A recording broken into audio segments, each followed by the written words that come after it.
When you get these bodybuilders and they're doing these dirty bulks, just tons of sugar, tons of carb, you have to be in a caloric surplus. What does a surplus mean? It means surplus to demand. It means that you don't need it to put on muscle. Then that goes into fat by definition. When you're in a surplus, especially when you're doing those carbohydrates, you're putting down intramuscular fat. You're putting in glycogen. That's bringing in water weight. So the muscles look bigger. Oh, look at me. I'm getting jacked, putting all this weight. Yeah. And then you go on to like lean protein and you cut out the carbs, you cut out the fat, which is what these guys do, shrinks right down. And they lose all this fat and they go, oh, I lost all this muscle. You know, you didn't have it in the first place. Welcome to the Plant-Free MD podcast with Dr. Anthony Chaffee, where we discuss diet and nutrition and how this affects health and chronic disease, and show you how you can use this to optimize your health and happiness, both mentally and physically. Hello, everyone. Thank you for joining me for another episode of the Plant-Free MD podcast. I'm your host, Dr. Anthony Chaffee, and today I have a very special guest, Mr. Matt Dunning, who is a former Wallaby rugby player and a recent convert to the carnivore diet. Matt, thank you for coming on. Thanks for having me, Dr. Chaffee. Very excited. Yeah, me too. So for people who haven't come across you and what you're doing, can you tell us a bit about yourself? Oh yeah, what I'm doing now, or sort of Hmm. where it started. Yeah. Well, Yeah. Well, yeah, both. Yeah, just what you're doing now and everything like that, a bit about yourself. yeah. I guess for people to know, I played professional rugby from pretty much till school till I could had to retire due to my body. Hmm. Um, Played for sort of 15 years professionally just in Australia in the end.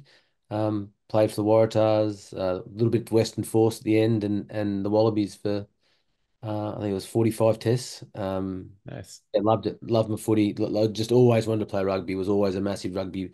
Loved it as a kid. Loved a lot of sports, but my body shape really suited me for the front row in rugby from a very early age. For those who don't know rugby union, if you're short and wide, front row is the position for you. So I fell into it pretty early, and yeah, just loved it. And obviously through my rugby career, because I played rugby at generally between about 119 to about 123 kilos. So for Mhm. someone who's, I say I'm 6 foot, but let's say I'm 5'11 and a half, whatever it is, obviously I was rather large. And for someone looking at sort of a professional athlete, I would have looked more like I guess a strong man or a heavy power lifter, I guess. Yeah, I carried a lot of weight and I needed to for the front row. For those who don't know rugby, the front of the scrum and loose head and tight head prop, you need to be big and you got to be strong. So my training virtually consists of lifting weights, obviously a lot of football training, and yeah, it was I was quite anaerobic for my size. Aerobic wasn't as good, but I was very anaerobic, and so I was able to sort of I was pretty much I ate fairly healthy. What I thought at the time was fairly healthy, but I could eat a lot and I ate a lot. So the amount of calories I burned and still stayed at that weight, I was eating a lot and took a lot of drank a lot of caffeine as well and different other painkillers and all the things that go along with that. And obviously could obviously enjoy a drink too at that weight because you didn't have to worry about weight. So I enjoyed my rugby and yeah, loved it. It was a great career and I finished rugby sort of from a shoulder recon. But I had a really bad ankle as well, so I was sort of limited to what I could do. And I stopped playing rugby and started working, and obviously wasn't training and was still eating and drinking. And I probably lost about. Sorry, I'll say this the other way around. I went to about 130 kilos Mm. by but it also probably lost about 10 kilos of muscle mass, if that makes it. So I Mhm. lost a lot of muscle mass too. So I was significantly overweight, just through lifestyle. You stop training and playing, and there's no reason not to have a beer. You don't have to run. So I got quite heavy, and I filled in for a local rugby league team. Obviously, rugby league wasn't my sport, but I filled in for a local rugby league team, and it's lower level, just fun. I was after my shoulder had healed from my recon after I retired. And they took a photo of me and they put it up in the local pub saying how good was it a former Wallaby played for the Barrow Wallabies rugby league. And I looked at the photo and it just those real light bulb moments that if that's 2 years after retirement and I look like that, I also had a photo that I saw soon after that. I didn't realize at the time, but a photo when I emceed the Force Awards night a couple of years after being retired, and it was just a horrific photo. Like I was in a bad way, horrific. So it was like a light bulb moment. It was, August 13, and someone messaged me about and I won't say the name of it because I'm very respectful for this program that I did. I lost a lot of weight, and I don't want to be critical of it because it in some ways saved my life to lose as much weight as I did by doing it. I'll just talk about it being a really caloric deficit diet. It was, a couple of shakes a day, one meal, and then I virtually fasted 2 days in a row, um, for 6 days out of a 4 week, over 28-day cycle. So I was probably averaging, not about calories, but I was probably averaging about 1,300 calories a day, which is for me was a massive Mm. deficit where I come from. So, I lost 42 kilos in 8 or 9 months, yeah, probably 9 months, I think it was. So it was massive for me to lose weight that way. Yeah, I thought I'd found the answer, and I thought, that's my life after football. Because, seeing a photo of yourself so big and, at 34, or 35, what it was, there's a long way to go. If that keeps going the way it was going, I wasn't going to see much longer. So I sort of made some changes, and it made some changes in that time too. From when I lost the weight, the whole thing about losing weight initially was I didn't want to stop drinking, and I didn't want to have to train. After training that much, I was sort of a bit over it. But it was funny as I started, the weight came off, and I started feeling better about myself. I started training and started getting into some boxing and stuff. So you sort of get the bug again. And I actually started running again. And I hadn't run at all because of my ankle. I had a really bad ankle. Although that didn't end my career, it was probably the reason why I was done. I had ankle fusion since. Um, and then all of a sudden I was going through some stuff personally. I thought, well, maybe just have a break off alcohol and see what happens with this. And I lost even more weight, and yeah, and then met my now wife, and we've been together ever since. And yeah, so it's just been a bit of a journey. But the problem with that way to lose weight, although it was effective, it just wasn't, like the more and more I got into work and the better I got into my career, it became a lot more, I guess, it was more challenging mentally for me. Like I was dealing with spreadsheet, reading a lot of leases. I'm in property, and for me it was pretty complex matters, and long calls with lawyers and people well a lot smarter than me anyway. So I had to sort of be in that field, and fasting just it wasn't working like it used to. Like I could fast for 2 days and I could physically perform okay, but mentally I struggled, when it became, often I'd get, my eyes would get dilated. And I love fasting. I still do it now and then now. And I've got some other stories about fasting. It goes even more. But anyway, I just started doing that, and I just figured, I sort of slowly got out of it, and I sort of started going up in weight. Not just all about weight, but I just started not being able to maintain it, and tried vego for a while, and Mm-hmm. vego just became vegetarian with sugar and processed foods and Diet Coke. So it wasn't even real veg. I guess it was just, I was really poor. And cutting a long story short, sorry about this, but anyway, cutting a long story short, I also in that time, after the weight started going, I tried some juice fasts and some water fasts, longer fasting, but the same sort of issues came up. And then COVID hit, and we all know how fun COVID was. And by August 21, I was back to about 113 kilos, and Mm. I sort of got a bit depressed in COVID. Probably not depressed, the wrong word. I just got a bit flat. Like it was just like, when I wasn't allowed to go play golf at my golf course, that's when it really hit. When they took golf off me because I couldn't. My golf course was outside the the council and the Ah, 10 radius, whatever it was, and man. it just was just flat. So yeah, I was 113. I went, no, this is like I've got to fix this. Like this is again. So I went and did a 76-day juice fast, just had juice, and then of Jeez. course got back down to 92 kilos, and it works. Of course, you're having not many calories, and I got down to 92 by October, and that year 21, and I thought, okay, now just got to find a way to maintain it. And unfortunately, obviously after Christmas, I went back to eating, a bit better, but I was sort of 103 kilos. My weight sort of just yo-yoed halfway back, and I'm going, how's this going to work? What am I going to do? I can't do this forever. I was really flat. Like I was just going, I want to be able. I had kids at this stage too, so kids make life harder with eating because you've got to prepare and you're cooking their lunches or cooking their food and you just snack more. It just I'm a bit of an all or nothing person, as you've probably already worked out in the first 5 minutes. But I just I didn't know much about it, and I was really depressed. And my wife started sort of it was a sort of a keto diet. It was sort of a way of sort of doing more that way. And then I don't read a lot, but I listen a lot, and I really listen to things. And I started listening to sort of ketogenic podcasts and YouTube, mainly YouTube. I'm not yeah, mainly YouTube. And I just saw this looked like I loved hearing about not counting calories and sort of just doing things the right way.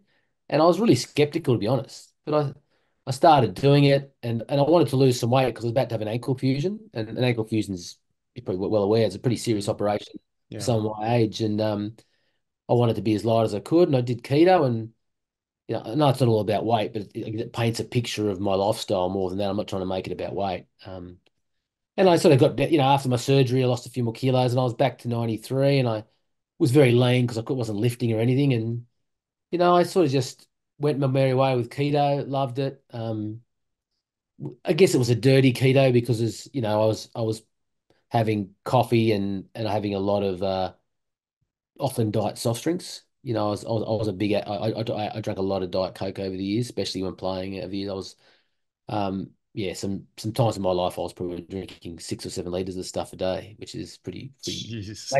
makes me pretty sick these days. But anyway, yeah, it's what it is, right? And yeah, and I love keto, and I got into it. And I did it for like probably about 16, 18 months. And I was very lucky with the keto because I met someone who, I started keto in early 22. And I don't know if it was keto flu. I've heard stuff about keto flu and detox, and I agree with both. I don't know. I'm not a doctor. I'm an application guy. I'm not a scholar. But I was really flat, and I was feeling like absolute shit one day. And I rang my wife, and I said, I don't know what's wrong. I'm depressed. She goes, well, have a banana. Like, so I had half a banana, and I said, I'm fine now. It doesn't work. Yeah. Anyway, I just so happened to meet a guy called Alex McDonald, who you know, and a massive ketogenic. And I thought it was ketogenic then, but he was actually carnivore as well. He just wasn't too pushy on the carnivore because he was new. And he said, mate, how much fat are you having? How much salt are you having? I said, oh, I haven't really looked at that. He goes, mate, it doesn't work if you don't have fat. It's not high protein, low Mm. carbs. He said, as you know. So I did that, and I had some challenges initially with the amount of fat because I'd start feeling a bit crook and I couldn't eat enough. But that all happened. I got used to it and got better and better. And yeah, and then and I just ran with it from there. And it just sort of progressed. I sort of got to August 23, and I got more and more interested and started listening to your podcasts Mm. and your YouTube clips. Dr. Sean Barker, is Baker or Barker? Barker, I Baker. think Yeah. it is. Yeah. Baker, sorry, my apologies. Yes, Dr. Sean. But hey, and I just listen, and I listened to people like I was really interested when I listened to Jordan Peterson about his experience from the carnival, like someone who had no background off his daughter. I'll get this wrong. I'm the worst with names, but Michaela, I think it was, or Michaela, Yeah. Yeah. and had her experience with obviously that being a really good I guess elimination diet. And I thought I'll try carnivore, and obviously I was wary at first. I was like, I'm gonna die. Like, you can't just eat meat. You need veggies and all this stuff. I'm like, is it gonna work? But I trusted Alex, like, because he sent me some stuff. I remember when he said to me, he goes, where we played golf, and he said, "Do you guys really want to talk about keto?" I said, "Yeah, I'm asking you." He said, "No, no, I'm really into this stuff. So if you ask me, I'll tell you." I said, "No, no, I'm keen." So I was so lucky to have him to sort of talk me through it. And yeah, I went to the carnivore, still a dirty carnivore. I was still having these really low carb protein bars, Mm. Masashi ones, and I was having the occasional Diet Coke and often a bit too much, and I was having coffee, and but I felt great. My energy was awesome, and I got rid of the bars. I sort of talked to people about the bars and the sort of diet soft drinks and said, like, is that like I thought I said, is that going to trick me to raise my insulin? Is that going to trick me to think it's sugar? And Alex was really good. He said, maybe, maybe not. He said, you have to do a test to see it and you could get a thing. But he goes, it could stuff around with your hunger and how you were. And I said, that makes sense. That really made sense because often, because I love the fact that for the first time in my life, for someone who, is an extreme to say the least, and I'll eat as much, I'm like a Labrador to a certain extent, so I'll eat as much as you let me eat. But to hear that once when the meat stops tasting good, you're full. It was like a revelation because I never had that feeling before, so I was able to do it. And I noticed when I dropped the bars and the soft drink, I was actually able to see that better. And yeah, so I just sort of it sort of went, and then I started training. The same thing happened. I started doing carnivore, and I said, and I obviously I wanted to see how. I thought it'd be really interesting to see how hypertrophy training will work with carnivore, like my training and that. So I got into training again, and I've been pretty into it since probably yeah, at least since October last year.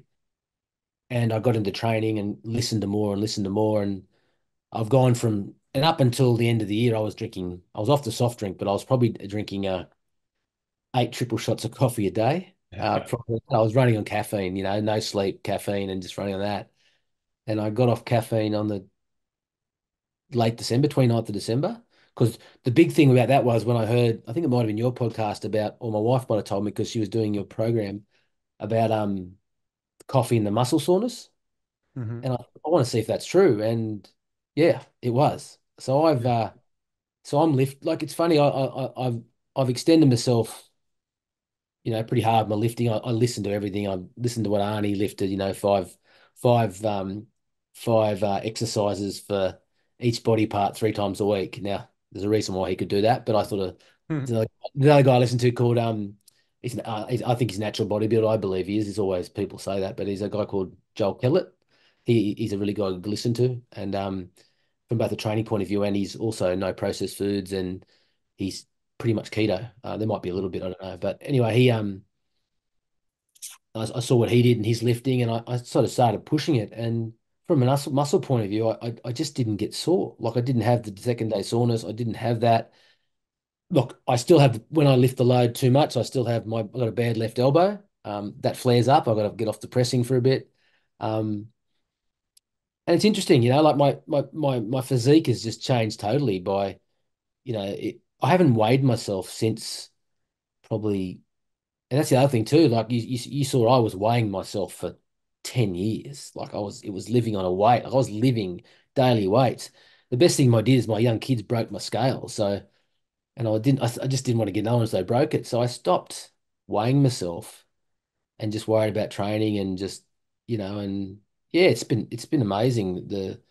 I just really interested, and I'm sort of interested now. It's almost become a thing as how fit can I get by just the carnivore lifestyle, and my carnivore is probably 90% beef, water, and salt, and then 10% other animals like or cheese or stuff like that. So that's where I'm sitting at the moment. And yeah, I've just been, mate, I'm a massive fan of it and just enjoying the carnivore lifestyle. Yeah, nice. Hope that wasn't too long. I just tried to, No, yeah, no, that was great. So, now that you've been doing carnivore, you've been doing carnivore for about a year now, is that right? yeah, probably since Yeah. August. Yeah, not quite. Yeah, not Yeah. quite. About a year. Yeah, you're right. Yeah. Yeah. And so, how have you found the lifting? You're sort of getting more into the muscle hypertrophy side of things. You're away from your professional days. Some people would say, when we get into middle age that you're not going to put on muscle. It's not going to be as easy. How are you finding strength gain and muscle gain with this approach? Hey guys, just want to take a second to thank our sponsor, Carnivore Bar. I don't promote many products because honestly, all you need to be healthy is to just eat meat. For those times that you're out hiking, road tripping, or stuck at work and you want a nutritious snack that is just meat, fat, and salt if you want it, the Carnivore Bar is a great option. So I like this product not because it's just pure meat, but also because I want the carnivore market to thrive as well. And the more we support meat-only products, the more meat-only products there will be available in the mainstream. So if this sounds like something you'd like to get behind. Check it out using my discount code Anthony to get 10% off, which also applies to subscriptions, giving you 25% off total. All right, thanks guys. Yeah, well, the strength game happened. It's like anything. You start lifting again, you see instant results. So I hadn't sort of lifted a lot. Yeah. I actually thought my elbow was a limiting factor, but I've actually found out I was doing a lot of circuit weights, like Mm, long lifting, and the problem with the way I lifted a lot was I wasn't trained to for failure. I was training to fatigue, so you weren't mm, actually getting that. So I'm a massive advocate in training to failure, mm, but train to failure under form. I'm a massive advocate of that. I think that's where that's the secret, and obviously I keep it in sort of that 12 to 8 range or 15 to 8 range just so I don't, because I'm extreme and I'll push myself. So I feel that if I went lower than 8, I will start lifting, I'll injure myself, like the form mm, will go. So that's where I've sort of gone. And yeah, it's like I've got to the stage now with Carnivore. I occasionally think the other week I tried a 2-day fast because I wanted to sort of lose a bit more weight quicker because I feel like not that I plateau, but it's just the weight, the body fat. I don't mean weight, I mean body fat now. I don't do that, but the body mm, fat just is slowed up a bit. Now I don't know if I'm doing something wrong or that's just it's natural, but I definitely am still losing body fat and putting on muscle. Definitely, there's no question there. And me just being a bit impatient and that it's mm, like and excited by it. I just want to see what like it's.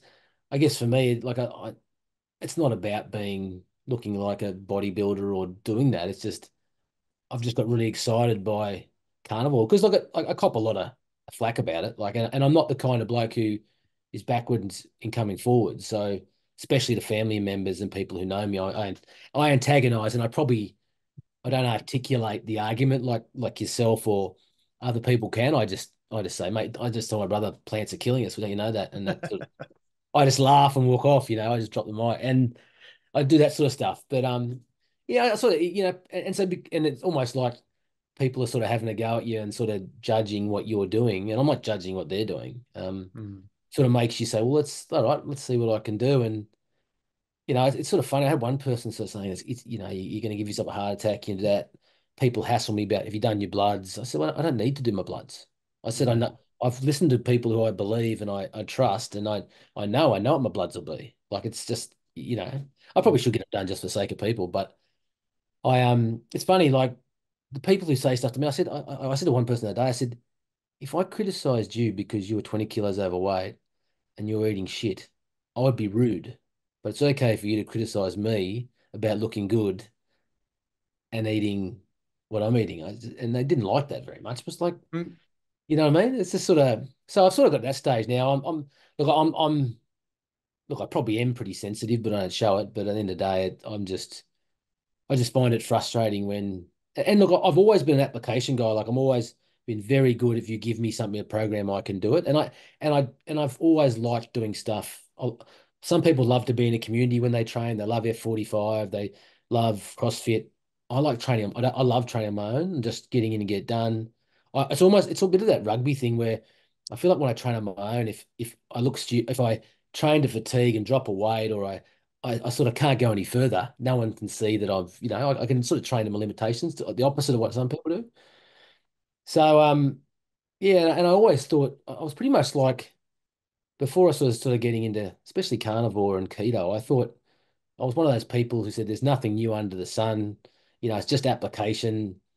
It is what it is. Just do it and you'll lose weight. And that's why it was sort of hard with this caloric deficit way of losing weight and mm, fit. And, whenever I played football, so especially in season, because we don't lift a lot of weights, if my bench press started improving in season, I'd say, oh, that means I'm putting on weight. Because pretty much if I got stronger in season, it means I put weight on. And it was sort of a balancing act in season. So, no, yeah, no, but everything that I've heard from Carnivore, I've tried. So I've sort of lived myself, and I believe it now because obviously I've lived it, and it's just yeah, I'm a massive fan of it. Obviously, it's hard to be vocal though because it's almost like it's people just don't want to hear it, and they just think you're stupid. And mm, I think yeah, it's interesting. Yeah, and I love hearing what you said. And I said I also there's nothing new under the sun, but after now this is making me more inquisitive about a lot of things, like all the stuff you talk about the the cereal companies, all the the fiber, all those things you talk about, and you'll explain it better than me. And they're the reason why we eat the way we eat, not because it's correct. It's just, Hmm. and so it sort of made me sort of second guess a lot of things and be a bit more inquisitive of everything. But yeah, it's really yeah, I find that yeah, at times I get a bit flat and sort of I can't believe that our whole basis of our nutrition and our food has been based on, and I know there's capitalism. I'm all for capitalism, but I didn't think that our whole foundation of what's keeping people, like as you say, they effectively killed billions and billions of people by Mm. telling them what's good to eat. And yeah, yeah, it's sort of, I just do my own thing now without, and it's hard with I got kids now, and my wife's, trying to do carnivore, and she loves it, but she finds that the application sometimes a bit challenging, like a lot of people, because eating the amount of food and the fat, and it's hard with kids, like how much, because kids they still want sugar and that, so I'm not making the kids go carnivore, but yeah, yeah, it's sort of my journey with carnivore, and yeah. Yeah. What's the thing, it's these companies getting in and infiltrating the guidelines. That's a private company, but they're not doing what a private company is supposed to do. They're getting involved in the government side of things, and they're pushing this stuff out there. So that's sort of corporate catch. There's almost fascism, that marriage between the private enterprise and government, where they're buying off politicians and help, sort of they're each rubbing each other's back, and the government's putting them into a position to succeed.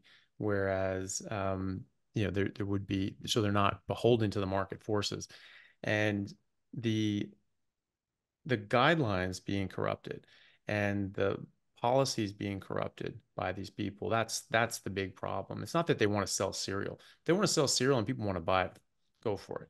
Yeah, The 100%. problem I have is that they're putting out information and paying people off to put in the guidelines that, ooh, cereal is really good for you. And this thing that we've been eating since humans have been humans is not good for you somehow, even though that doesn't work for any other creature on earth. And it's that's what bothers me. And so that's the thing. They have a huge marketing budget. They make trillions of dollars a year as an industry, and they have billions of dollars to flash around and splash around on marketing. And one of those marketing tools is these nutritional studies and paying off people at the WHO and inserting their people in different areas and having that revolving door, people in the FDA and the USDA. And as soon as you get done, you're a board member at Pfizer or Kellogg's or something like that, and you're just all of a sudden you're just minted, you know. And that sort of corruption is what I have a problem with.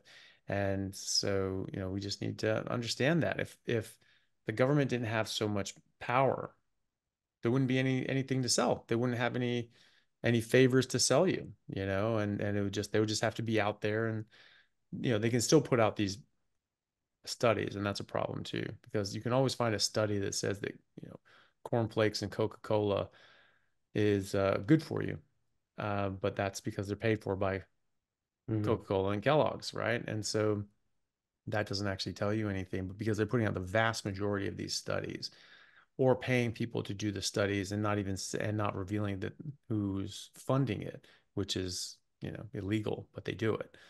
um, that's a big problem as well. So it's just a matter of sort of fighting back and just saying like, well, no, that's not what is actually happening. That may be what some study says, but the study's crap, and you're crap for pushing it out there, knowing better than that. um, but yeah, That marriage, yeah. that marriage point, you sum that up perfectly. Marriage between business, government, and even the media now. If all three of them Oh get yeah. if that marriage happens, that corruption, that is so powerful, and Yeah. it's obviously been happening a long time, but I feel like more and more today that three-way getting Mm. together and presenting a view that they realize they all work together, they can do better for what they want to achieve is just it's hard to beat, and then people's people just believe what they're told, Yeah. and not putting them down. I was exactly the same. Like Mm. as you spoke about Kellogg, the cornflakes and wheat bix, I lived on wheat bix. I thought I was eating healthy by eating like I ate 18 Weet-Bix with milk and sugar and like Hmm. at the Australian Institute of Sport, they have like color codes for the food. And and and Weet-Bix was like green, like a top color. Like that was a really good choice. Hmm. Like there's no way you would have bacon and eggs for like it was just so much what like it was white bread there. Like I lived on pasta, white bread, um Subway. Like I was eating Subway was a good choice. I was having Yeah. when I was playing football, like it would be a lot. You know, I generally have two and a half foot of Subway, and occasionally I'd have three. Like I was eating like so much and thinking that Subway, Weet-Bix were good choices, Mm. and yeah, and it wasn't because it was because I was told, and I just believed what I was told. Yeah.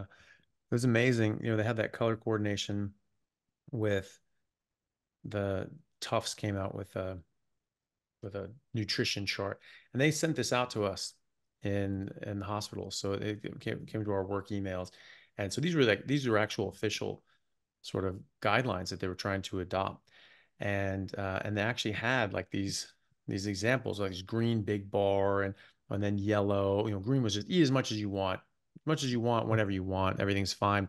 Yellow was eat in moderation. Red, eat rarely or avoid. All the meat was in the red, right? Ground beef, eggs were in the red. All the cereal and garbage was in the green and the yellow.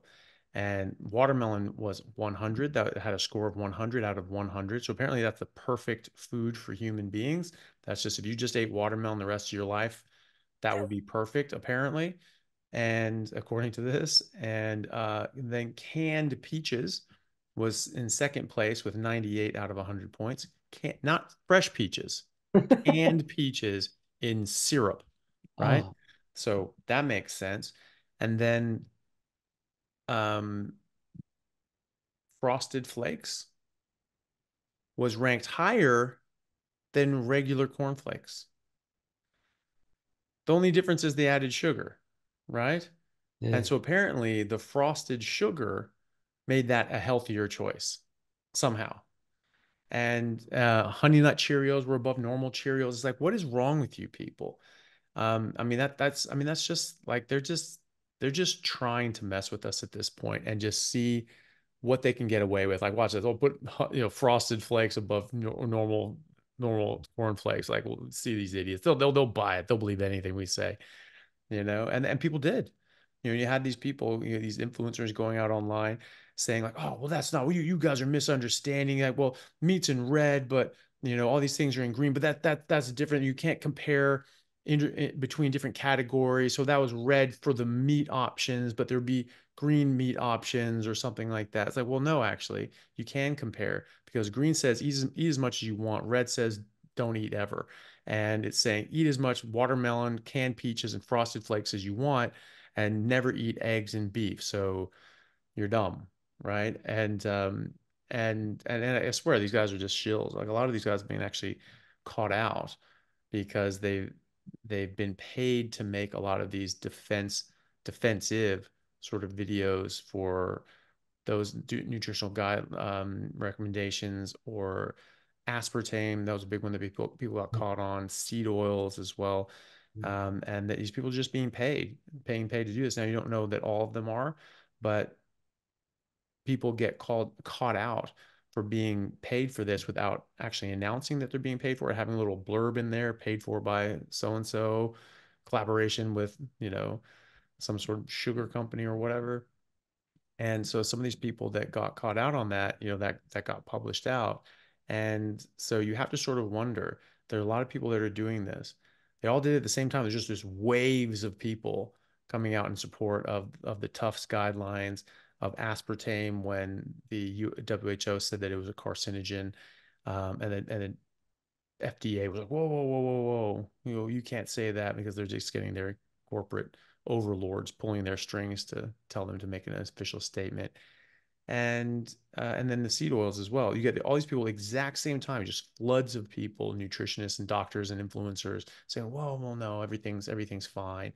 There's nothing to see here. Everything's fine." But they're all doing it at the same time. So you have to wonder if they're getting paid. I have to actually, I think you have to assume that they're getting paid until, proven otherwise. That's what you do. What's the motive other than that? That's it. What do you gain out of this? And maybe someone actually believes that aspartame is fine, that's fine. But a lot of people got caught out for lying about it, and or lying about it being just of their own volition that they made these videos, and they got in trouble for that.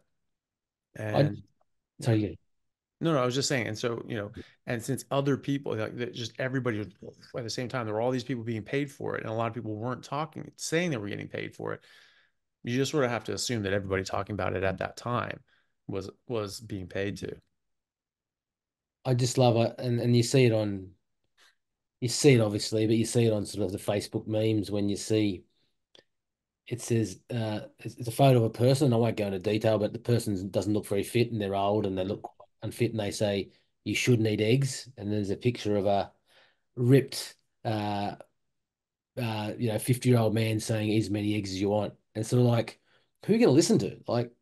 Yeah. Like I'm the amount of people who are in charge of sort of telling us what we should eat, and more than that, but what we should eat, what we should consume, and they are so aggressive and so hostile to the person who's saying the other. Like there's so many things you see on Facebook when you see someone who's thinks carnivore is dangerous and they look so unhealthy, yet they're telling Hmm. this guy who's 60 who looks 40 and is fitter than anyone I know, Hmm. that he's wrong and he's killing people, and they're yelling, they're getting so emotional about it. Yet the guy who's doing that saying, well, you eat whatever you want. I'm just saying you what I know is true for me and what Hmm. I believe is true. I don't know why. And there's a lot of subjects, but food especially, people are really, it's like if you tell them what you think's healthy for you, they take that as criticism to what they're doing. Hmm. And I don't get it.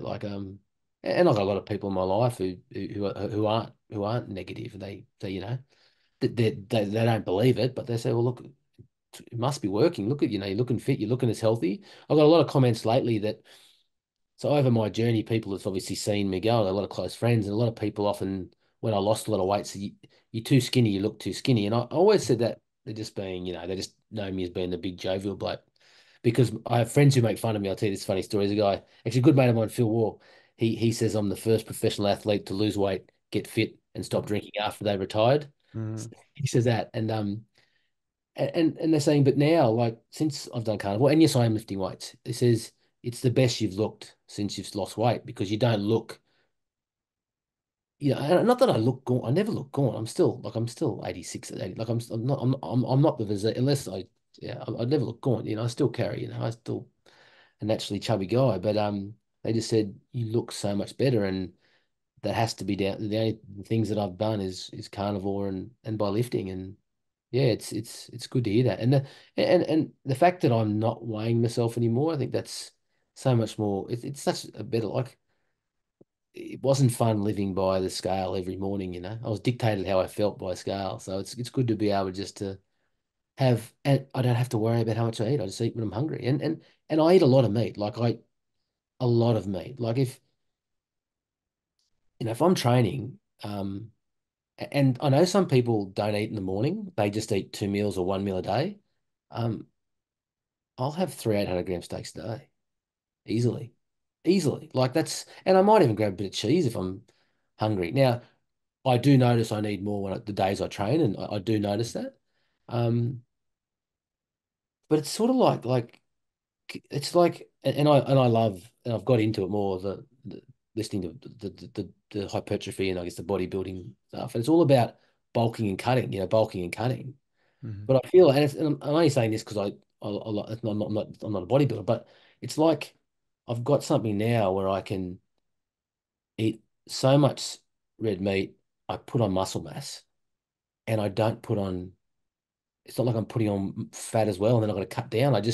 It's like I can just go through my day, and look, my weight loss, my fat loss is probably a bit slow, but that's perfect. It's just, I saw Alex. I don't know if he told you, but Alex did a McDonald did this thing where he measured all his calories and everything he did. I don't know if he told you, but he did all that. And just as a, oh, I've got it, but I don't misquote him, but he upped his caloric intake immensely, immensely, and he went from like over just like 3 or 4 months, he put on like 2 kilos. He did DEXs and everything, but he hardly Mm, put on any weight, and he upped it by so much. And he didn't change his physical, but he only did it just to show an exercise that if I was eating 4,000 calories a day, and I know it's not about calories, but it's sort of at least a number of my old diet, I'd have to be 110 kilos. I'd have to be, you know what I mean? mhm. And unhealthy and tired and living on caffeine to stay up. And yeah, it's I just thought so much that the only way to keep my weight under control was caloric deficit. And I found out that it's not the case. And and I still listen to plenty of respected personal trainers and exercise physiologists who still believe that. And these guys are really smart guys. Like it's like I listen to someone talk about training or health, and I listen to their exercise, I listen to their fitness training, but then if they go and talk about macros of carbs, I just don't want to hear it. Like it's just I know that's not true for me. It's just like, but and that's the other thing I have learned over the last 10 years is that I can take what I want and leave the rest.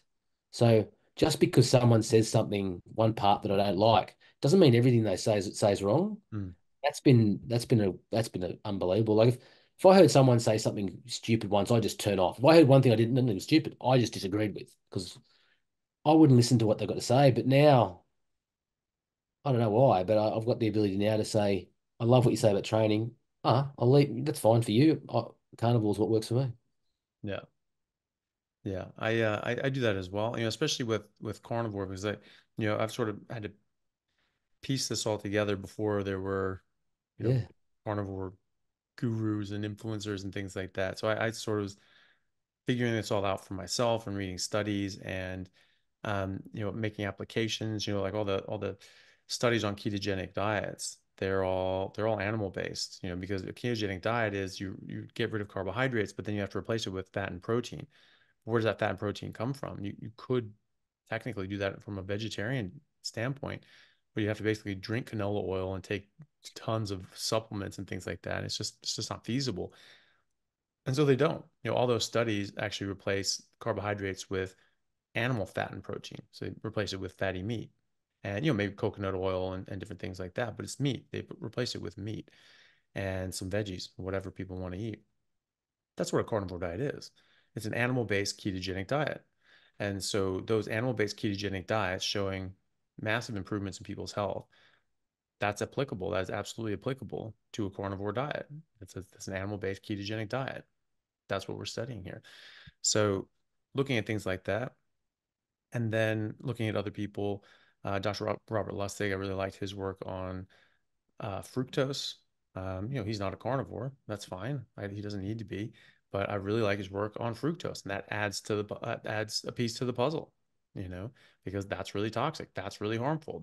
It's causing addiction, and it's damaging your body in ways that are similar to alcohol. And so that's, I take all those little sorts of things and add them together. And people say like, well, why do you like this guy? Because, he says this other stuff. It's like, yeah, that's fine. I don't agree with him on those things, but he does really good, like these things that he's saying here on fructose that's really good work. And so, that's what I'm taking from him, and I'm taking this from here and this from here, put all these pieces together to make this big collage of ideas that all point to humans being carnivore and doing best on that. I've got a funny story. It's quite interesting. So when I was doing the juice fast, the 76-day juice fast, so I had a lifestyle of, you know, overindulgence, alcohol, food for years, and I never got gout. I'd never had gout, never. And everyone tells you it's meat, it's seafood, whatever, but never got it. And if anyone was to get gout, it was going to be me, the way I lived my lifestyle, overeating, like it was just, I still had ice cream. Like I had everything.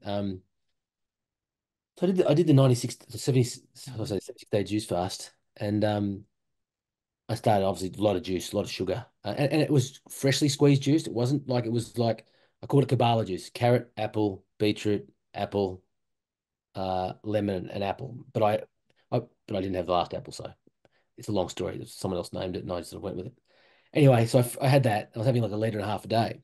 Anyway, it was sort of getting to the stage where I was getting through it. I go, oh, I might have a frosty fruit. So then I started having those frosty fruit ice blocks as well. So I was, but still losing weight because I had frosty fruit. I was having sort of 6 or 7 of them a day. I got gout. Yeah. Got gout. Never had it before. I got gout, and I thought my foot was broken. It was the worst ever. And so I've Mhm. never touched a frosty fruit again. I don't know if it was a frosty fruit of of juice fast. Who knows? But I put it down to that. I didn't have the frosty fruits, which I imagine might have a bit of fructose. I stopped having that, and I've never had gout since. And now I'm eating. Some days I probably have close to 3 kilos, probably more like 2.5, whatever. But no, no gout. Like it's gone. Like Mhm. so it's funny how how the rhetoric is so it's just not right. That's the it's just we believe so many things in this space that's not true. Mhm. Anyway, for me anyway. And look, I'm not a look. First, I probably should say at the start. I don't claim to be a doctor. I don't even claim to be particularly very, very smart. A smart guy. I've just really enjoyed the experience, and this is true for me. Whether you want to argue with if I'm right or wrong, I just say, well, it's true for me. This is I'm. That's probably the only thing I'm close to being an expert on, and that's me. Yeah. Yeah. Well, but it's a good point, because it doesn't matter what studies say, it doesn't matter what experts say. What matters is what happens to your body in real life in real time. And so it's, oh, you're going to get gout, you're going to get this, and yet you're not, and you don't. And so whatever they say doesn't matter. It's not applicable to you. Whatever's happening there, it's it's not applicable to you. Mm. And everyone says, well, you're going to get gout by doing all this. And yet we have like millions of people doing this and no one's getting gout, right? Well, not no one, but like the vast majority of people aren't. There's some people that have had gout and suffer with gout, and then they sort of get like a flare up or two, as they go, and then it goes away and it never comes back. Also, people don't realize there are 5 causes of gout. We only talk about the one with uric acid crystals, but there's Yeah. there's 4 others, and we don't call that. We're calling those pseudo gout, and real gout is uric acid, but it's the exact same presentation. You have this horrible pain in your foot or ankle or joint of some description, and you go, "Oh, that's gout." The only way to diagnose that is by sticking a needle in the joint and aspirating it out and seeing what's in there. And if there's uric acid crystals, okay, that's uric acid gout. But there could be oxalates in there. That's another form of gout that people don't realize. That comes from plant toxins, these stupid plant Wow. oxalates. Yeah, and so people don't realize, oh, I got gout. Well, was it gout from uric acid crystals, or was it from oxalates? That you were either doing keto and so you're having a whole bunch of high oxalate vegetables, or were you, now that you've dumped all this out, you've gotten all real stuff, you're sort of dumping and excreting all these oxalates. I see people sometimes they get gout and then they get kidney stones and they're calcium oxalate stones. It's like, well, that sort of tells me it's not uric acid gout. It's almost certainly oxalate gout, right? And no one does that though. No one doesn't Ah, aspirate because it's bloody painful, I agree. right? It already hurts enough I've in had, any I've had means. gout once, and that Yeah. was that. Yeah, it was bad. Yeah, and imagine what you would have done if your doctor said, "It's like, hey, can I stick this needle in your Ah, joint and check it out?" he wouldn't have got within a centimeter of me. He wouldn't have got within 10 centimeters of me. He'd be. No. I would have been belting him or running away. There's no way. Yeah, exactly. Yeah. So, it's just not going to happen. So they don't waste their time. But there are 5 causes of gout, and we just assume they're uric acid. Uric acid, you get these from sugar, from fructose, from alcohol.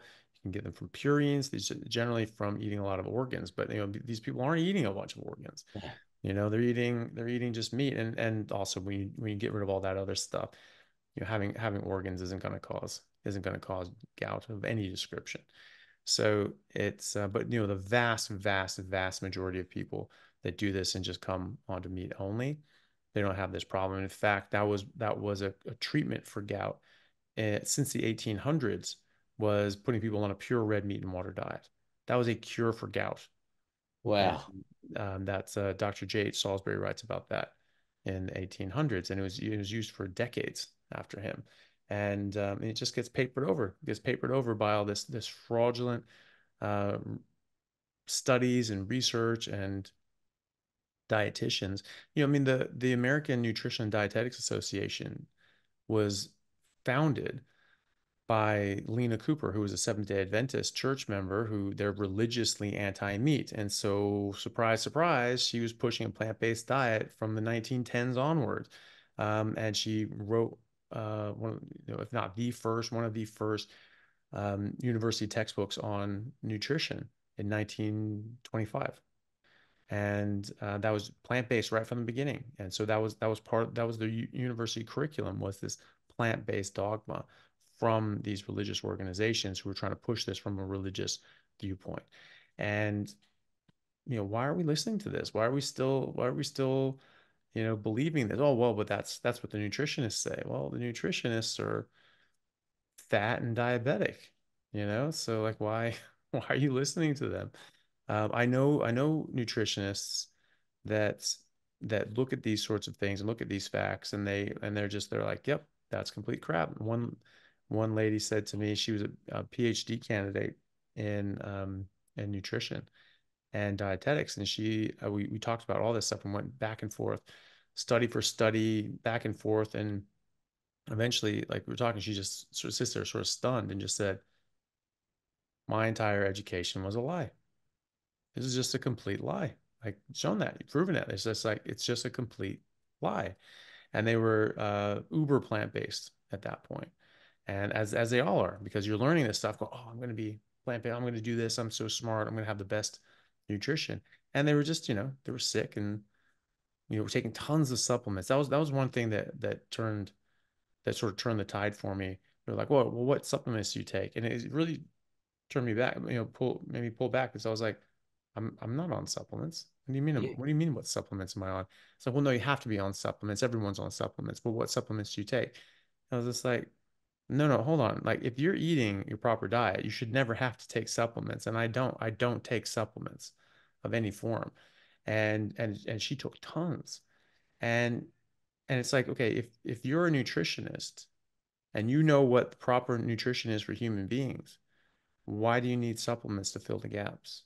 If primary, if or if this diet that you're talking about is the best diet for humans, why is it deficient? How can you call a diet good if it's nutritionally deficient?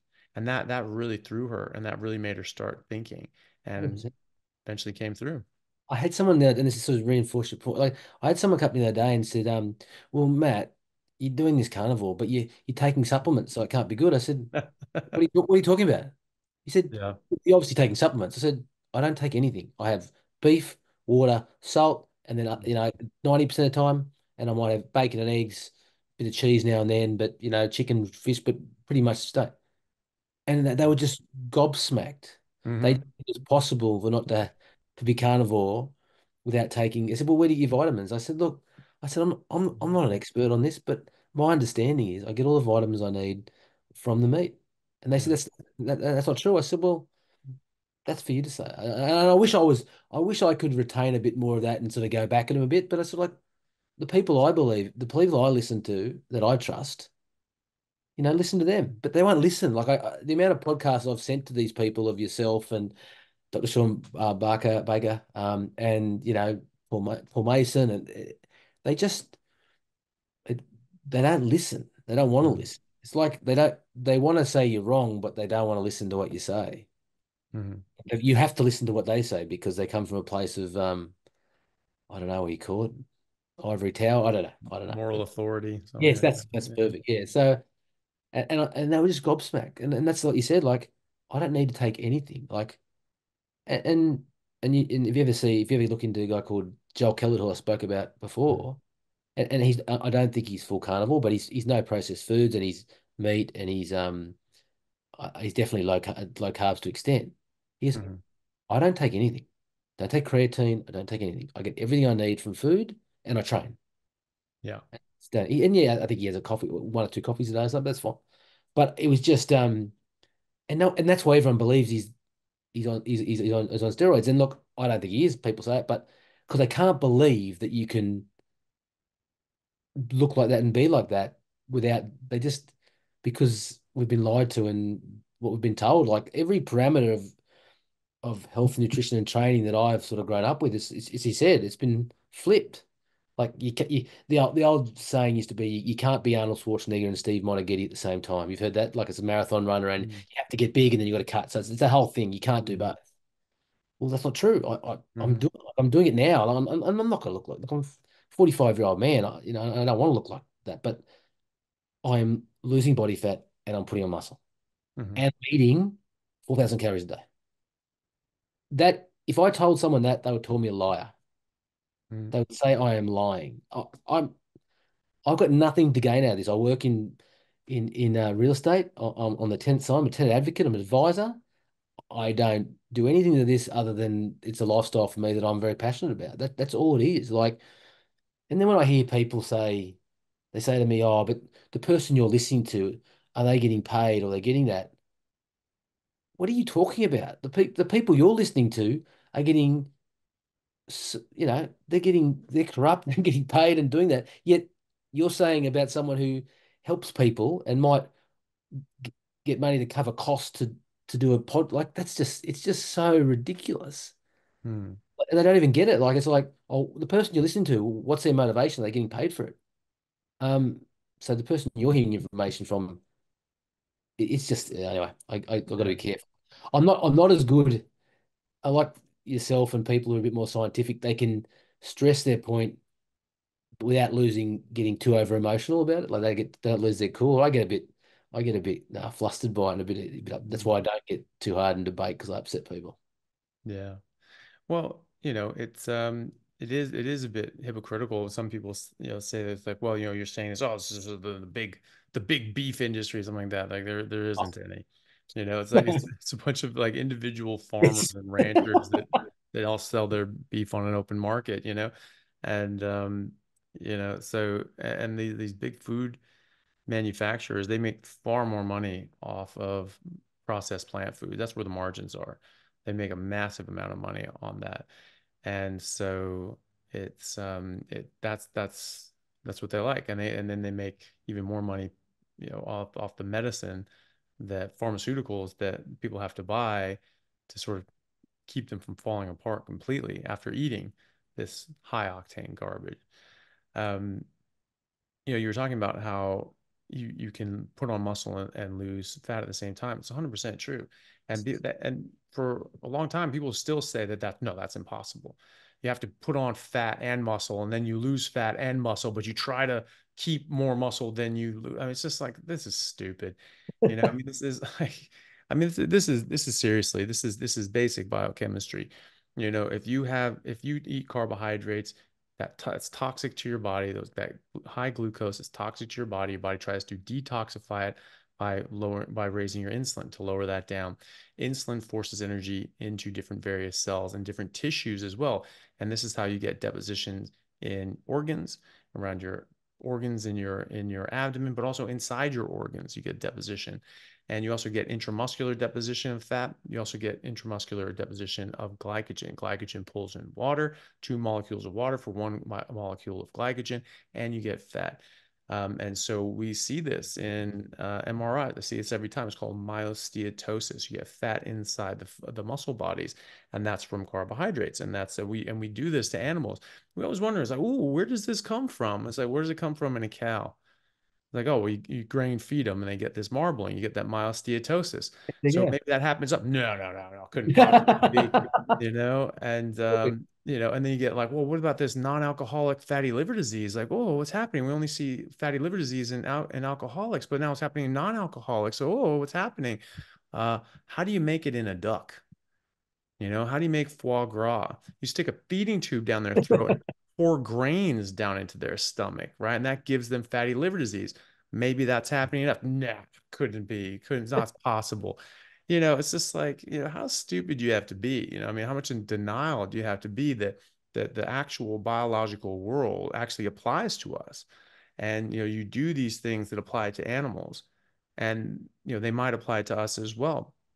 Dogs and cats, you feed them meat, they'll never get lupus, they'll never get diabetes or cancer or anything or any of these other sorts of things, right?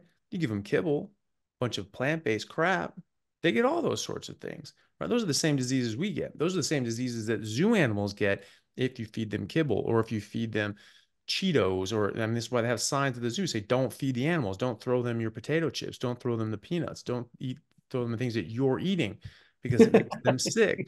What do they get sick with? They get the same damn things that we get. Have we figured this out yet?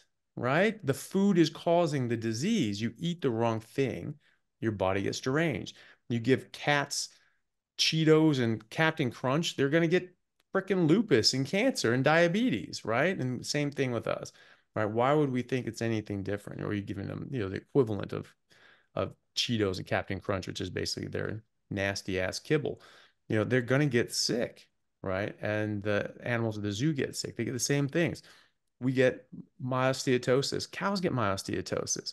We get fatty liver. Ducks and geese get fatty liver. Why do they get it? When they're eating inappropriately and they're eating very specific things. And then we saying, no, no, that can't possibly be to us. It is right there staring everybody in the face. And yet they're not picking this up. But when you get these bodybuilders and they're doing these dirty bulks and they're just having just tons of sugar, tons of carb, you have to be in a caloric surplus. What does a surplus mean? It means surplus to demand. It means that you don't need it to put on muscle. Then that goes into fat by definition. So you're dumb. Like that's not putting on muscle. You don't need a surplus. By definition, you don't need a surplus to build muscle. You need enough. You need the right amount. A surplus goes into fat, right? And so maybe the argument could say, well, maybe you don't know that you're quite meeting that unless you go a little bit above that, maybe, but you shouldn't be getting tanked up. You shouldn't be getting fat as hell because you're far exceeding your basic needs. So when you're in a surplus, and especially when you're doing those carbohydrates, you're putting down intramuscular fat, you're putting in glycogen, that's bringing in water weight. So the muscles look bigger. And, oh, look at me, I'm getting jacked, putting all this weight. Yeah. And then you go on to like lean protein and you cut out the carbs, you cut out the fat, which is what these guys do, shrinks right down. And they lose all this fat and they go, oh, I lost all this muscle. You didn't have it in the first place. I've It done wasn't DEXA there. scan. You can trick it. You can trick a DEXA scan by doing that. Yeah, well, that's it. Yeah. I've tricked them. I've done it. I've heaps of carbs and I'm big, and then because it, Mhm. it takes water as muscle. It's not right. Mhm. You Yeah. can't put on 5 kilos of muscle in a day, and you can almost do that doing a DEXA Mhm. by just having carbs and water. It's so true. Yeah. Keep going. Sorry, it's Yeah. awesome. No, but yeah, you're exactly right. And so, but you do an MRI and you'll see intramuscular fat. You'll see that fatty deposition, that myostetosis, right? And then, I mentioned this on a post, and and like the classic, dipshits out there like Lane Norton was just like, oh, what is this? And it's just like, dude, you claim to have a degree in biochemistry and you don't even know how insulin works. Like you need to give it back because you obviously cheated. Like this is just you have a fake ass degree. Like I honestly I don't think I don't know. It doesn't make sense to me that this guy has a degree in anything because he doesn't know the first principles of biology and biochemistry. But he's talking about, oh, how can that be true? That's bullshit. It's like it's basic biochemistry. Like this Mm. is just how that works. And him not being a clinician, I guess we can forgive him. He doesn't look at MRIs, so he No. doesn't see the myostetosis all the time. But seeing as that he doesn't, he should probably keep his mouth shut because he doesn't know what the hell he's talking about. Right. And all these people saying that, oh, no, no, no, you build up this muscle and then you pull it down. No, it's not true. It's not muscle in the first place. You put on some muscle, but all that muscle that it looked like, that's not muscle. That's fat, glycogen, and water weight. And then just goes away just as easily. So now when you put on weight, that's just lean body mass. You're Yes. only putting on muscle. And that's how the golden era bodybuilders used to do it. Correct. It's 100%. Yeah. That's it. And then it's just we went to this sort of carby bulk sort of thing. And because people were just taking fistfuls of steroids, they're like, oh, look at all these results I'm getting. Must be the carbs. Like, It was like, really? mate, Really? Maybe, if you're eating the way that Vince Garanda and Serge Nubret were doing it before this mass abuse of steroids happened, and they were getting freaking jacked, then you would have probably gotten even better results. It'd Um, be interesting if that, a question for you. So that those bodybuilders have those the pot bellies with bubble on the guts, yeah. outside, the bubble guts. Is that because is that something to do with that too? That's HGH. If Well, that's it just, could be. So, yeah. a lot of times when they Right, overdo yeah. growth hormone, their organs actually expand. Okay, cool. And Yeah. so they're just, it's just like Yeah. always like HG, it's like this HGH, this Yeah. growth hormone gut. And so, yeah, you can get that. But at the same time, if you're eating a lot of sugar and fructose, you can get intra-abdominal fat, and that can sort of plump Yeah. that out. You generally see that in the props, Yeah. like Yeah. No, so, exactly. One year, you know, where you have we that. call it power belly. It was good for Yeah. squatting because it sort of made you a bit more stable. Yeah, yeah, exactly. It's like, and so but it wouldn't be like a jiggly tummy. It'd be just like Yeah. it'd be bowed, but it'd be hard, Yeah. you know? And I'd see a lot of things like that. That's sort of that intra-abdominal fat that's sort of pushing out the muscles, Yeah. you know?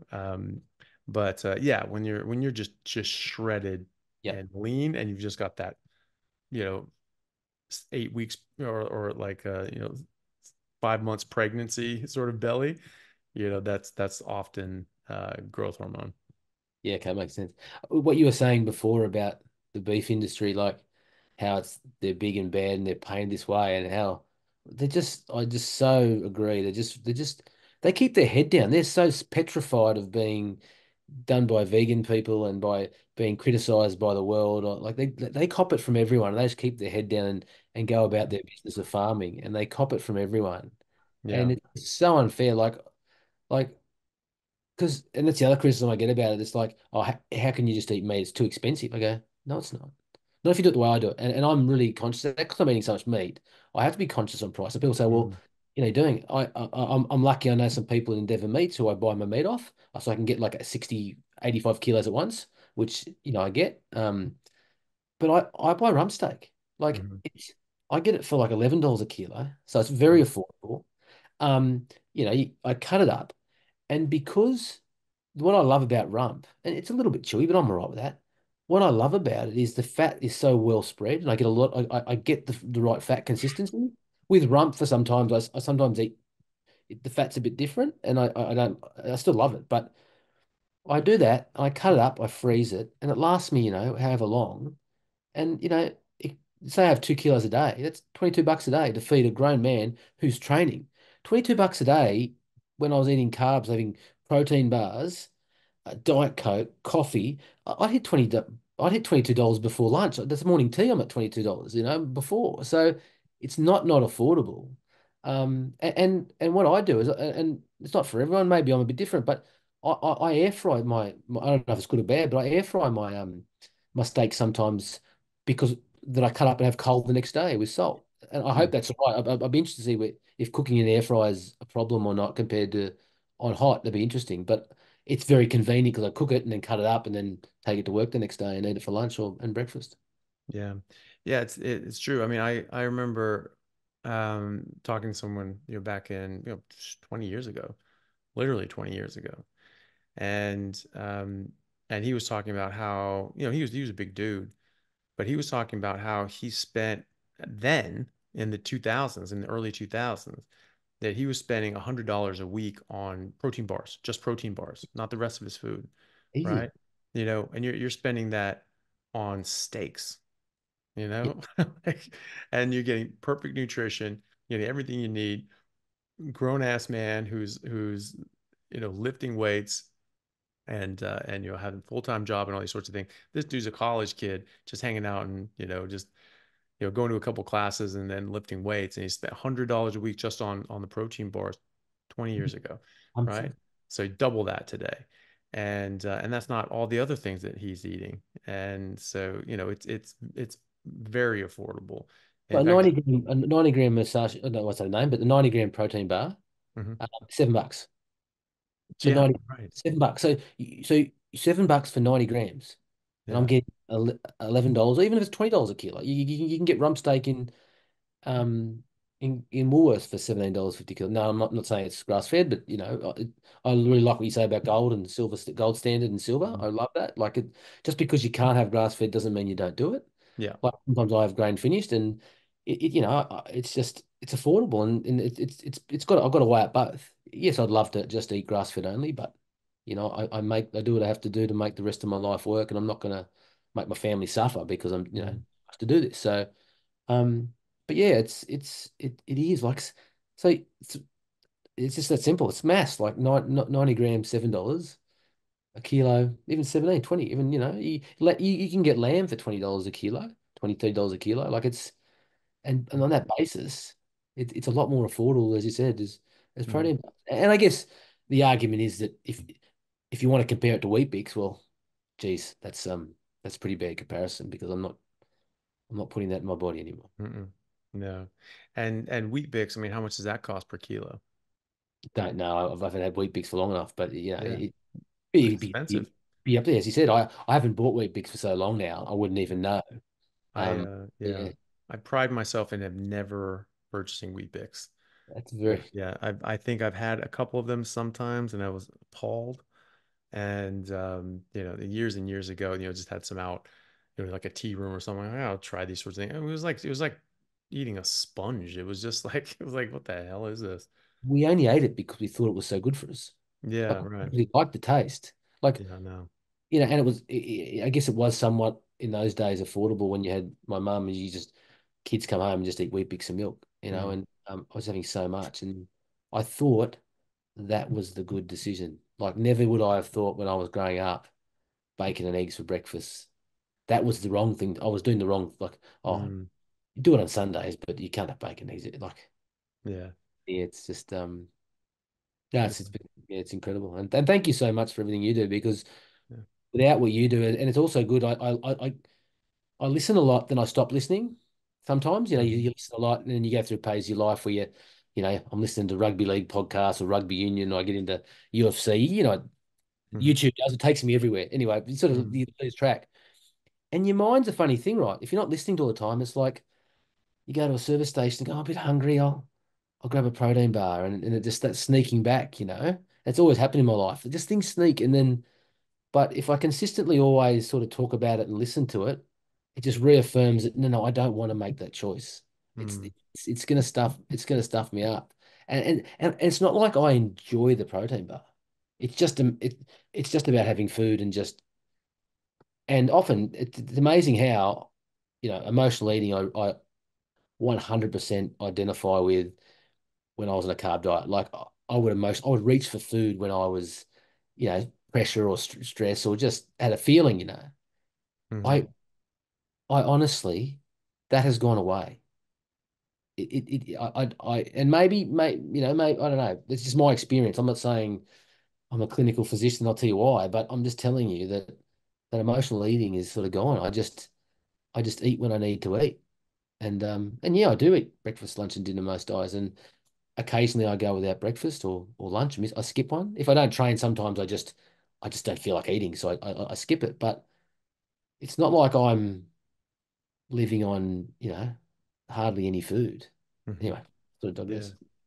Yeah. Imagine if you grew up on bacon and eggs, probably would end up being a flanker, Oh, with that dinner was the props. problem. I probably wouldn't have made it. It would have been too hard. Like the advantage about playing prop is there's only so many people in the world whose neck's short enough and they're big enough and they're crazy enough to put their head in the scrum. Yeah. So I'm sort of lucky. It's a not it's like it's I call it the 7 footer effect. So if you're 7 foot, 7 foot, your chance of making the NBA is probably 20%. Don't quote me on numbers, I'm throwing a number. But if you're 6'5", you're 0-0. You got to be some serious basketball player. So Hmm.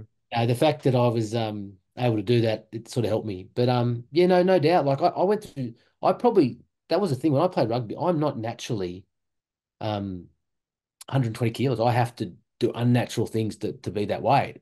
It was interesting. Someone said to me once, I was doing a bit of boxing training. It was a mate. It was no one serious. And Sonny Bill was boxing. He said, "Why don't you box Sonny Bill?" I said, "Are you crazy?" He said, "What do you mean?" I said, "Well, if I look like he looks, I'm 80. I said, I'm 90, I'm 100 kilos. I actually know I'm actually lighter than that now. I'm probably 85 kilos." I Hmm. said, he's so much bigger than me. I said, "But you're 120." But I was Hmm. just pumped up. I wasn't, it wasn't like I had a lot of muscle mass and I was big. But if I look like he does, we're a Hmm. totally different person in size. Look, it was a means to an end. Like at the end of the day, I love playing the front row. I wouldn't change a thing. I love the I love the I used to love scrummaging, albeit I got plenty of times when I got belted in the scrums, but I Mhm. loved it. And I love the lifestyle. But yeah, no doubt. Like people say to me now that they don't they just can't believe that I played in the front row. And it's funny, Mhm. there are so many ex-front rowers who have gone the other way. Yeah. And there's so many centers who've gone the other way. So Yeah. it's sort of like there's so many examples. I know a guy called Phil Vickery played for England. He looks shredded now. There's so many examples. Campbell Johnson played a few for the All Blacks, but mainly played for he looks like he's 80 kilos, like he's tiny. So it's funny how we can be what we're meant to be by just Mhm. it's like it's like carnivore calibrates for me anyway. It calibrates where I should be, and I don't need to stress about things to be where I need to be. Yeah. I was gonna say too. Well, first of all, I'll say that yeah, I've seen the same thing, and a friend of mine, Greg's friend of mine, Olivia, who does helps me out with Patreon. She does the public health collaboration in London. Her husband Greg played for the London Saracens in Yep. friendship. So same thing. So I met him. I knew he played with the Saracens. He actually played with a buddy of mine, Chris Wiles, and a guy I played with in college, Rod Penny, who's actually a Kiwi, but he came over to the U.S. and played a season. I played with him then, and I played with Chris in the U.S. Super League when we were playing on back in San Diego. And so they played together over the Saracens. And so I met him, really nice guy. He was in super good shape, real lean. And I was like thinking, I was gonna ask him like, what position he played, like Yeah. um and I was thinking like center, something like that. And it was just like, yeah, when I was, on the front row with Saracens, I'm like, what? Yeah. Like, and that was the thing, he was the same thing. So he's like, I don't know how tall he is, but maybe 5'10", maybe around your height, a little shorter maybe, and same thing. But he was like 120 kilos, at that weight. He was just a little brick Yeah. house. And now he's just super lean. His run is like super healthy and everything like that. Does carnivore as well, and just yeah, it's completely back the other way, which is good because you can really go wrong. You can be like, some of the ex NFL players that just Oh, lose it and they just really get out of shape, like refrigerator Perry. Like that guy that guy just turned into an actual refrigerator. And some of these guys just got really unhealthy after that. well, that's just and then there's so many factors in sporting people, especially rugby and NFL, I imagine. But from rugby, I can speak of so many examples of people who live this lifestyle of professionalism. And when I played, I was probably, I was professional. I was really professional 9 to 5. If that makes sense. That we, Mhm. I worked my butt off. I trained hard. No one, I did what I did, but I didn't put in that after hours stuff where you did the band work, looked after yourself. I'd go out and drink till, with the guys, and I'd do all that. And it caught up with me. My body broke down. I retired at 32 because almost 33 because my body just couldn't do it anymore. Mhm. And you see the top athletes, the ones who play forever. You see what they do after hours and what they eat. Like my understanding is LeBron James is eating very differently now than he ate when he was younger. And it'd Mhm. be interesting to see into him. I think it's a ketogenic. I'm not 100% sure, but I understand. Someone can look into that. I've only said briefly, and it's interesting to see how much longer people can play when they look after themselves properly and look after their body. And I think sport's not really interested in how long you play. They're just interested in how you play when they've got you. And Mhm. they understand that stuff's, you know, they don't really work on that. When I was playing, the diet and the stretching and the stuff, although it was there, it was nowhere near as important as just get there, get the work done, run through a brick wall. And we're finding now that more and more players are finding it harder to adjust out of sport. Many reasons, and NFL is the bad example, I think. And I'm not a massive fan, but I understand of seeing players come out of that and just not adjusting from a food, alcohol, lifestyle point of view. And there's so many factors in that. And I'm not saying it's all diet, but it's one of the factors that And then I came out and thought I was eating reasonably well, and I just ballooned Mm, because you start eating the calories I was in carbohydrates, and drinking alcohol, and you take away that training. It's just it just goes as it would. You think if you're training two a day or three a day, sometimes mainly two a day, and you're not losing weight and you're big, carry a lot of body fat. If you stop training, you know that it's gonna go. It has to, doesn't it? It's just yeah. like you said, it's just obvious. And so it's I'm just glad that I did just made some changes. And it's funny how people criticize me now, and I've been to what you say. They criticize me now about carnivore, saying, "Oh, just another fad. You've tried this, you've tried that. You do this. You just this is just this week's one, right?" That's what I cop all the time. And I Mm, say, "That's the point, right? yeah. That qualifies me. It's taken me. I've got this 10, 12-year journey, whatever it is, longer before, like, but I've got a 12-year journey since I went from seriously obese and changed my life. And I've done all this and lived the non-sustainable and the up and down and the yo-yoing and the up and and not being able to make it work, you know. So I've actually and I've tried veggie, I've tried fasting, I've tried caloric deficits, I've tried everything, and I get the keto, and I finally get the carnivore, and it's just like, wow, wow, like I'm not just a pig. I'm self-regulate, like I'm self-regulating, and then my weight's just staying where it is, and I'm getting fit, and I'm doing it, and it's not. And I always thought I was a failure. I thought I was, what's wrong with my willpower? I'm all or nothing. It's either don't eat or eat. Like it's just one or the other, and there might be a bit of that, but it's just it just makes sense to me, real sense. Yeah. And that's the thing is saying, oh, well, you're just changing around. It's just the meal of the day. It's just like, yeah, that's the whole point. I'm experimenting. I'm learning. Yes. I'm trying something new. I'm not just saying, nope, this is the only thing I'm going to do. I'm never going to change. It's like I'm trying to find something that works. I'm trying to find the best thing that works for me. And so far, this is the best one.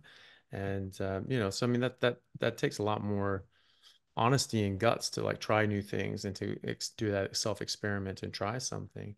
That was one of the things that I said to Maynard Keynes, Lord Maynard Keynes. They said, "Well, you flip flop, you go back and forth, and you change your mind on things." And he's like, "Yeah, you're supposed to. Mm. When you get privy to new information and new details, you're supposed to change your mind. You don't just go like, no, this is what it is, and never going to change my opinion on this. That's bad. That's bad if you do that." So he's like, of course I change my opinion. I get new information. I'm going to change my mind on things. It's irresponsible not to do that. And that's why I'm here today. I got taught all the traditional nonsense. I got brought up thinking that shredded wheat was the way to go and grape nuts, even though it tastes like you're eating gravel, and you have to let it soak in milk for 30 minutes just to like just break your teeth, and that's what I grew up with, and that's what I went to school with. I took nutrition courses. They said all that sort of crap. You have to have this percentage of carbohydrates, this percentage of protein, this percentage of fat, and all this sort of different makeup. And in medical school, they taught us the same lies, a misrepresented Framingham study, and all these other sorts of things. And and then I actually saw, the real evidence on the subject. I'm like, well, yep, that's total crap. Nope, that's that's wrong. And then you change your mind, right? Because you have an open mind. If you can't change your mind, it means your mind is closed, and you're not, you're not going to do yourself any good. The chances that you got it right on everything from day one, just out of the womb, is zero. So you have to be able to change your mind and look and to evaluate new evidence. I get people throwing things at me all the time, and it's interesting. It's great to think about these things, but no one's ever thrown something at me that has swayed my understanding of human biology. Like all the hard data shows that humans are carnivores, and we have been, and for 2 million years plus. And so, that's all there is to it, really. I mean, zoologists don't like take a survey of what people's opinion are on the diet of a cheetah or a panda. They just look at what cheetahs and pandas eat. Like, what have these things been eating historically? Oh, okay, guess that's what we should feed them. Do they get sick? No, everything's fine. Great. What have humans been eating? This is in the literature. This is in the fossil record. This is the best information that we possibly have besides videotape recordings of them at meal times is that they've been eating predominantly, if not exclusively, meat. And so whatever we've been eating for the longest period of time that is least toxic and we're most used to, that's what we're going to be most adapted to eating. That's what we're going to be most benefited by eating. And we're eating a whole bunch of plants that we have no business eating because we've only introduced these things into our diet at best 8 to 10,000 years ago. But for Yeah. many, Native Australians, Native Americans, 100 years ago, for most of them, you can't adapt to things in that time, and they're getting horribly sick. And we're Yeah. saying that that's okay. That's racist as shit, making these people eat something they haven't been eating like this, and then telling them that this is good for them, and going to their communities and saying, oh, no, no, you really need to have this baby formula. It's scientifically shown. Breast milk is scientifically shown to be the right thing for babies to eat, not Nestle's formula. Give me a damn break. And then all these sorts of just nonsensical food. Half of the ingredients may not have even existed 100 years ago. Seed oils certainly are new on the market for, and all the refined sugar is much more prevalent. We just wouldn't see this stuff in nature, and certainly not in the quantities that we're seeing now. And all these vegetables, they're saying, well, if we were eating plants, which plants were we eating? None of the plants that we're eating now in the grocery store even existed 50,000 years ago, let alone 500,000 years ago, right? So how can we say that we're supposed to be eating broccoli when broccoli didn't exist? It was hybridized and bred from other plants that we only very recently started to eat. So it's pretty wild that people say these sorts of things. But you point these things out, to in most people's defense, most people will get it and then be like, "Yeah, you know what, actually this makes sense." And they'll look into it more. The vast majority of doctors I speak to, when they ask me about these sorts of things, they end up saying like, it makes sense. Stuff you're saying makes sense. And they try it. And, a lot of people around my hospital have like certainly started eating a lot more meat and Yeah. if not just going straight up carnivore or at least trying it out. And so and then they see the results and they see how much better they get and how much better they feel. And, and it's nice to see it is growing. And eventually, I think that the naysay. I mean, that's the thing. It takes a lot of bravery for people to be in your position and stand out and just be like, you know what, I'm going to do this. This is what I feel is best for me, and I feel good about it, and just weathering that storm, because not everybody can handle that. It's not fun. It's not fun having insults and accusations and things thrown at you, and people say you're going to die, you're going to kill yourself, especially doctors probably saying this as well. Yeah, that's hard for people to stick to, and they just, oh well, no, I gotta get away from it. um but by you doing that and you getting the results you're getting, you're going to be turning people's heads. You're going to make them start thinking about this, and then they're going to start asking you questions about it, and then they're going to try it themselves. And you're going to see that you have this big sphere of influence that's going to just radiate out from you. And probably you'll probably start seeing the evidence of that before too long, where Mm. people start coming up to you and letting you know, and all of a sudden, Kathy at the office has dropped, 40 kilos and hasn't really said anything because she didn't want people to give her shit about it. But then, she comes up and tells you that that's what happened. She did it. And she feels so much better and she's off her meds and all that sort of stuff. Like it'll start happening, and more people will start doing this around you because, you know, results don't lie. It's just like, it's just like any game. It's just like, oh, you guys suck. And you just point at the scoreboard and like, who won? You know? And I And don't take no medication. I don't take any that's it. medication. Yeah. I don't take anything. I don't take anything. Um, and everyone tells me, oh, as he said, I just cop it constantly. And the good thing I'm armed with a 15-year football career where I cop plenty of it. I Yeah. cop plenty of it online and the press, and there's plenty of back page, sometimes front page articles about my behaviour, and some of it was deserved, so I can't do too much. But yeah, I'm used to it, and I look, I quite, it's almost a little bit of motivation to keep me doing it, and and it's not about proving people wrong, but I'll be lying if I say it's a little bit of interest, proving people that because sometimes people just see you as the I won't say the word, but like, was it unintelligent footballer? Or how would you know it? How are you? I'm just interesting that it's like people can say the company line, I'll call it, of what the right to eat, and you can have no training, no nothing, but you can say that, and they'll put athletes or anyone to say the Mhm. company line up in lights. But Yeah, you're a doctor, and you say something different, and you're wrong, and you're killing. Like you're it's a just quack. it Yeah. can't be both ways.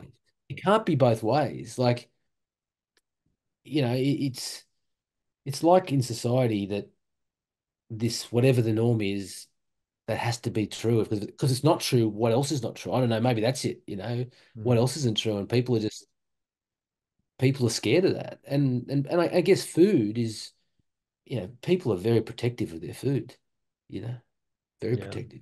Hey everyone, really happy to announce a new sponsor for the show and for everybody down in Australia, Stockman Steaks, who are delivering high quality grass fed and finished pasture raised beef and other meats, flash frozen and vacuum sealed to your door, something that I've been enjoying a lot of myself recently as well. They also have a great range of specialty items such as high fat keto mince and carnivore beef and organs mince with liver, kidneys, and beef heart as well. So use code Chaffee today for a free order of beef mince or another specialty gift along with your order at stockmansteaks.com.au, and I'll see you over there.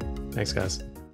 Yeah, well, I mean, no one likes to think that they've been doing the wrong thing or feeding their kids the wrong thing or their parents the Yeah, wrong that's good. thing. Yes. And Well, so, it sort of shatters their world a bit.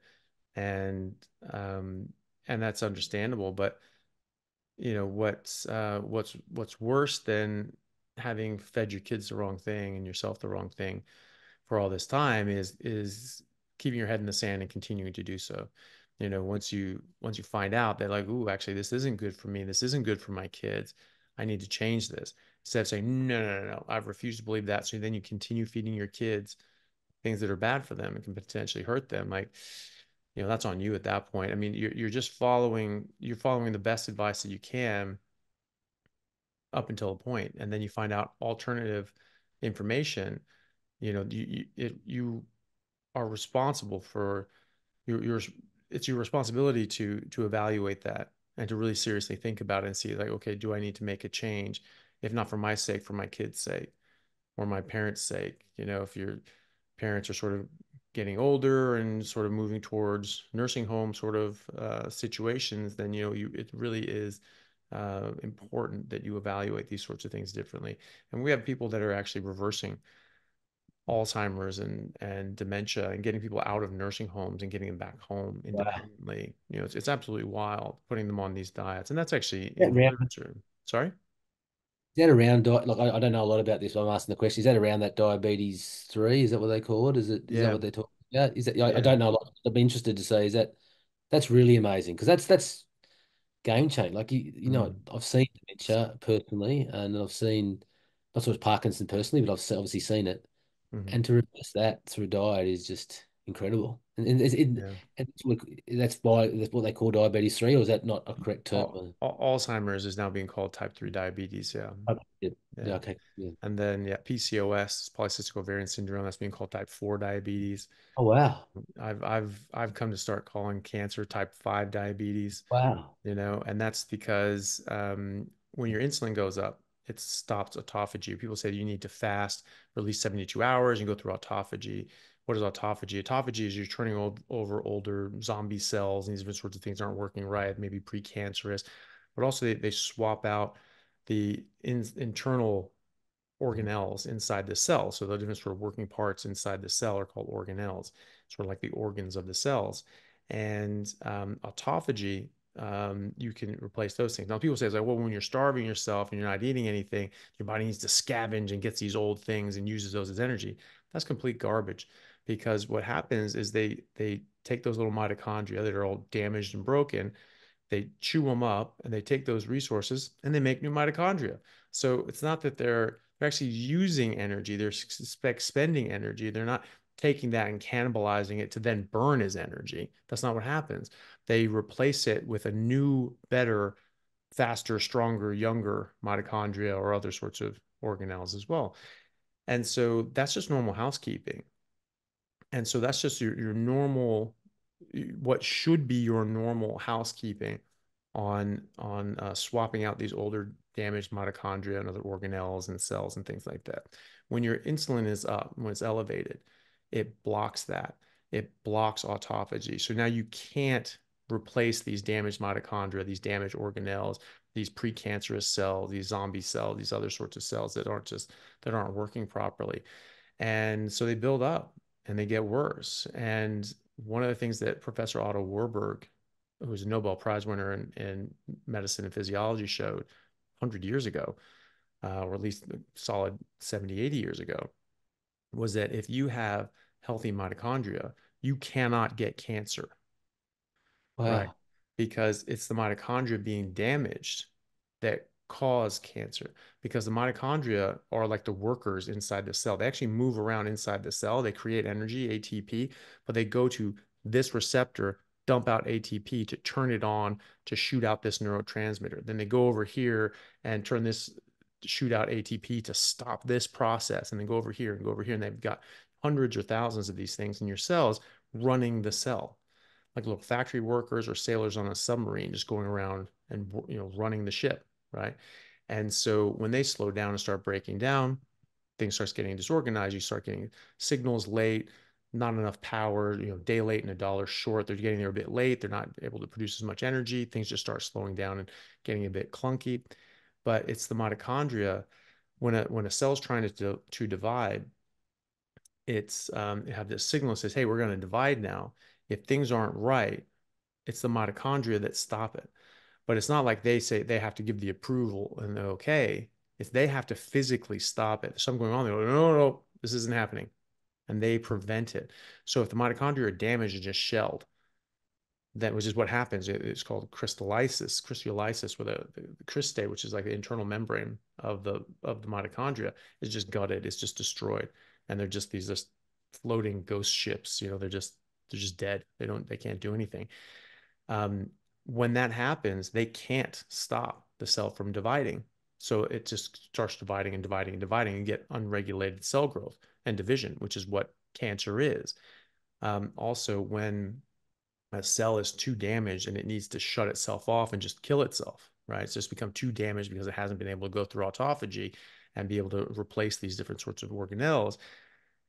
It's the mitochondria, that action, that apoptosis. When that signal comes out saying, hey, no, no, no, shut it down, shut it down, that signal goes to the mitochondria, who then have to go and kill the cell. You know, they're gutted, they don't work, so they can't do that. So these cells can't kill themselves, they can't stop themselves from dividing, right? So that's cancer. Also, cancer cells, because they don't have mitochondria, they require 400 times the amount of glucose that normal cells do, and that's because the mitochondria are damaged. So and when you make energy without mitochondria, it sort of goes into a more primitive way of doing it with like the prokaryotic cells, which are cells that don't have mitochondria, and they start this sort of substrate level fermentation, which is sort of pretty junky. Our cells aren't designed to do that anymore, so they're kicking off a bunch of free radicals, and it's going hitting other mitochondria, damaging them, hitting the DNA, mutating those, and causing more and more damage and more problem, and it gets more and more and more disease. So if you just have healthy mitochondria the whole time, and there's other things that damage mitochondria, but the important thing about insulin and autophagy, which is why I call cancer type 5 diabetes, is because you can damage your mitochondria from a lot of different ways. A lot of plant toxins will damage your mitochondria, like cyanide, and Mm. and that's a plant toxin that comes from plants. And radiation can, seed oils can, omega-6 linoleic acids can. That's the plant version of omega-6. A lot of other things can. Tay-Sachs disease, genetic disorders, they damage the mitochondria. So a lot of things can damage it.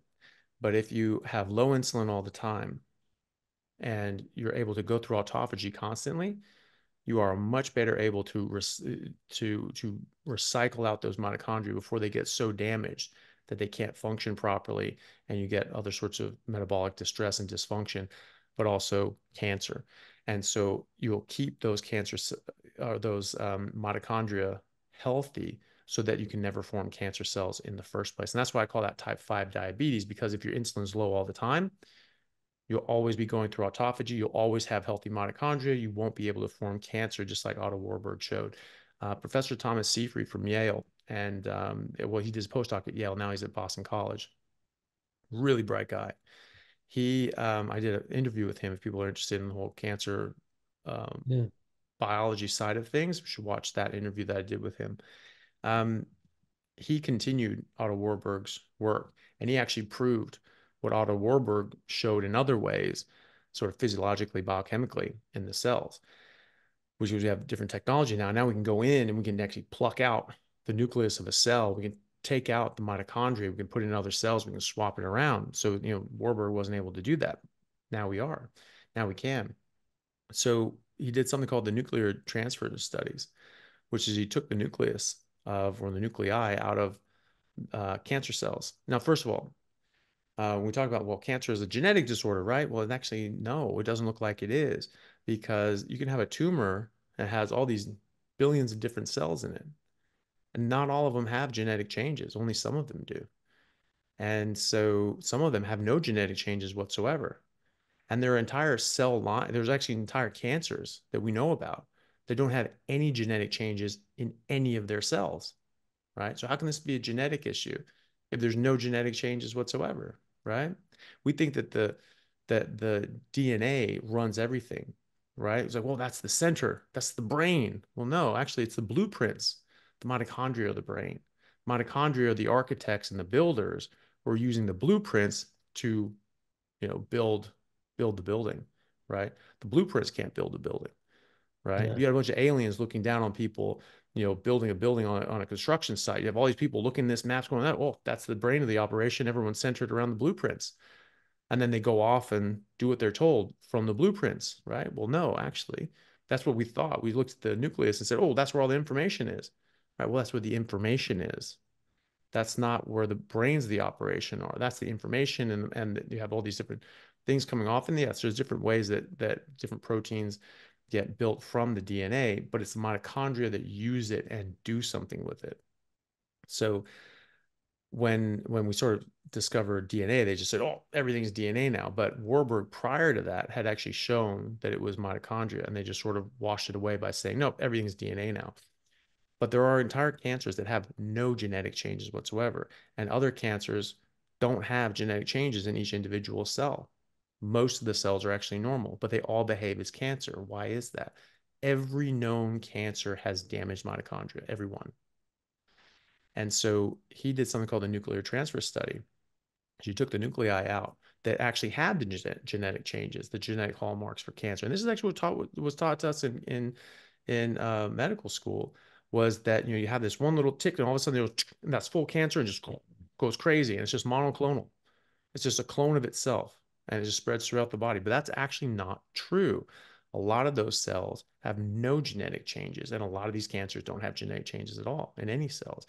So he took the cancer cells, the nuclei from cancer cells with genetic changes, and took those and put those into cells with normal mitochondria, normal cytoplasm. Did not behave as cancer. They could clone them into rats and frogs, right? Then he took the mitochondria, the damaged mitochondria out from the cancer cells, put those into a normal cell with otherwise normal DNA and everything like that. And what happened? They did behave as cancer, couldn't clone them, they just died. Then, to sort of just put the nail in the coffin, he took healthy mitochondria out of normal cells and put those into cancer cells, suppressed the cancer, thereby showing that if you have healthy mitochondria, you can't have cancer. So this is a mitochondrial metabolic disease, not a genetic disease, and that's why I call cancer type 5 diabetes. Wow. It's like, I was just thinking when you were saying that, it's like we're told our whole life and everyone believes you are what you eat, right? Mm-hmm. people who made that saying was on the premise you eat what they say is right for you. You know what I mean? Hmm. You are what you eat, but if carnivore's right, well, that can't be right because, as you said, like the problem for the world is if carnivore is right, people are in trouble of losing a lot of, the pharmaceutical companies, the food Hmm. industry, like, because if we and I'm not a doctor, I don't know, but if we are what we eat and carnivore's right, a lot of people are out of business. Yeah, there is that. Yeah. Well, but it is funny, oh, you are what you eat. Okay. So are you broccoli? Yeah, Then why do you want to eat broccoli? You know what I am? Meat. I'm made yeah, out of meat, and I'm trying to build and maintain meat. So what do I need to eat? I need to eat meat. And that right. Well, actually is true, right? yeah, So, um, and I certainly don't need to eat carrots because I'm not a carrot, and no. I don't need to do that.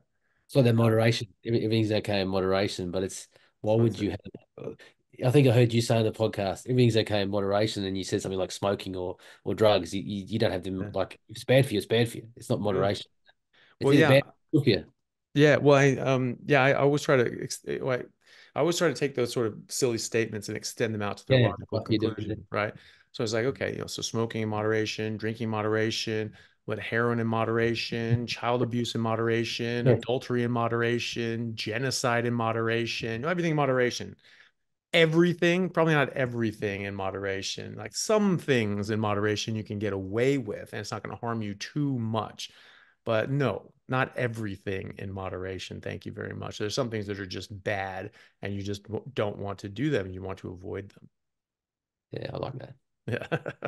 I listened to you say that, and I just like that. That was good. Yeah. So I was gonna say too. So you said that your wife is sort of on board too, but not necessarily kids. Well, how's your family taking this? What are they sort of doing? How they're doing? Yeah, my family's really supportive. My wife is working on carnivore. She's speaking to a sort of a low carb, high fat dietitian and working with them. Mm. Yeah, but she's really on board, and I'm a lot, and I think, and I don't want to make generalizations, but I'm a pretty simple. I'm a pretty simple creature. I feel like I'm a push bike and my wife's a Ferrari. Like so many things that to work there. Like I'm just a push bike. So I think in some ways I'm a simple guy, and I keep things simple. It makes my life easy, and but my wife definitely is on board, and she's just struggling.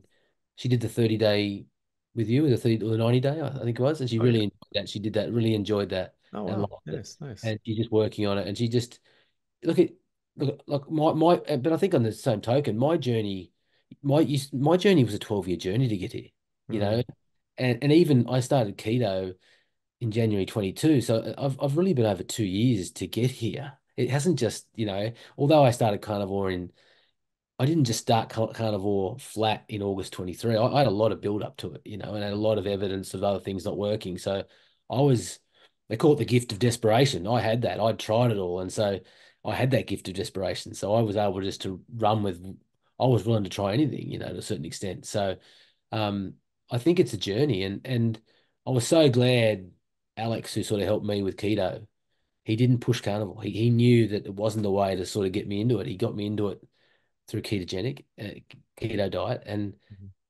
I could cope with that because I was having green because I thought I had to have green vegetables. Like Hmm. I'm on the diet. Actually, I'll tell you a funny story. He actually sold me on the keto. The selling point, and I don't drink anymore, but I used to be a big drinker.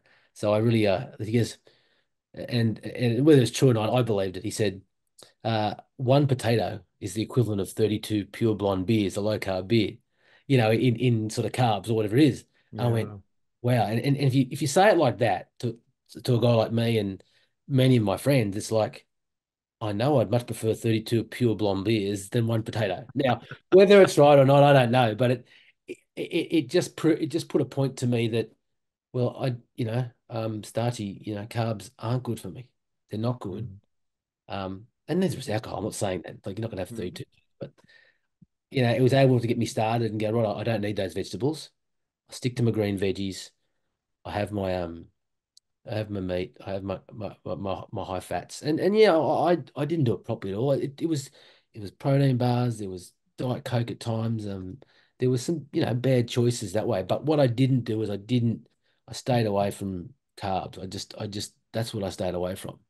Um, and it was just a process, and my body adjusted and I adjusted and my mind adjusted. Like that was the harder thing to change. Like all the stuff we're talking about now, to change that, to think everything you thought was one way and now it's the other way, that took time. And I've listened to so much. Like I listened to a lot of stuff, and as you can see, I don't actually articulate it as well as you guys often. Like I know it, but I sort of don't totally understand it. But I'm passionate about it, and I'm passionate about it for me, because it's done so many great things for me, and I think it can do a lot of great things for other people. And you know, my not advice is the word, but I guess if you want to try it, just have a go. And if you are a little bit worried, get a dietitian like my wife's done, and who's a low carb, and just do it with someone to help you. Like, I think you need someone to help you sometimes. Mm. And my Yeah. kids too, like my kids, like 'cause it was funny. I had my birthday, Mhm. and I had a keto cake one year, like a few years ago when I started, and the kids could not stand the keto cake. Like it was like cardboard. To be fair, it was Yeah. terrible. Anyway, so my latest birthday in December, I got a steak cake. So I had Nice. a raw steak and then I blew a candle out. It was really cool. My family did that for me, and so my 6-year-old turned 6, and so he wanted a steak cake for his sixth birthday. And Nice. he loves steak. Yeah. He's a big meat eater. But yeah, look, I'm not. I'm the same. Look, I don't push it on the kids. I encourage it.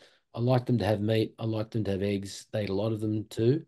But on the same token, they still have, they're still kids, and you can only encourage them. I think telling a kid you can't do something is just making them want to do it too. I mean, you've got to be careful there too. But all you can do is encourage and just show them the better. You'd be the example, right? You be the example and say, "This is what I do for me, and this is why I do it." Mhm. And hopefully, they make the right choices.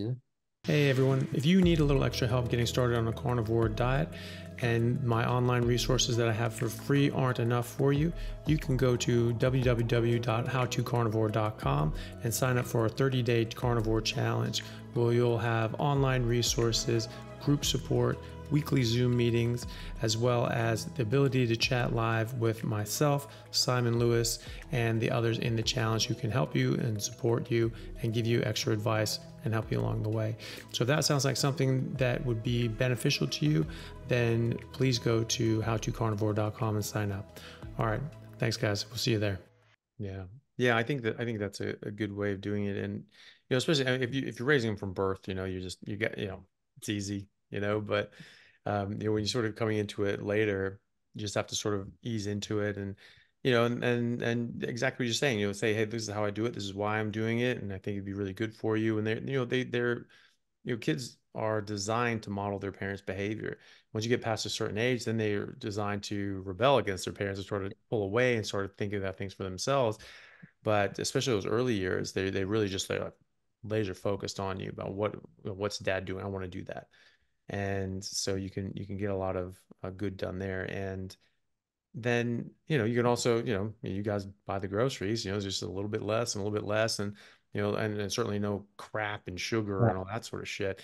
That just goes away, and it's just like a little bit less, now a little bit less carbs, a little less carbs, and now it's just sort of meat and veg, and now it's sort of a little less veg, and then it's just all of a sudden they're just asking for steak cakes for birthdays, and then you're off to the races.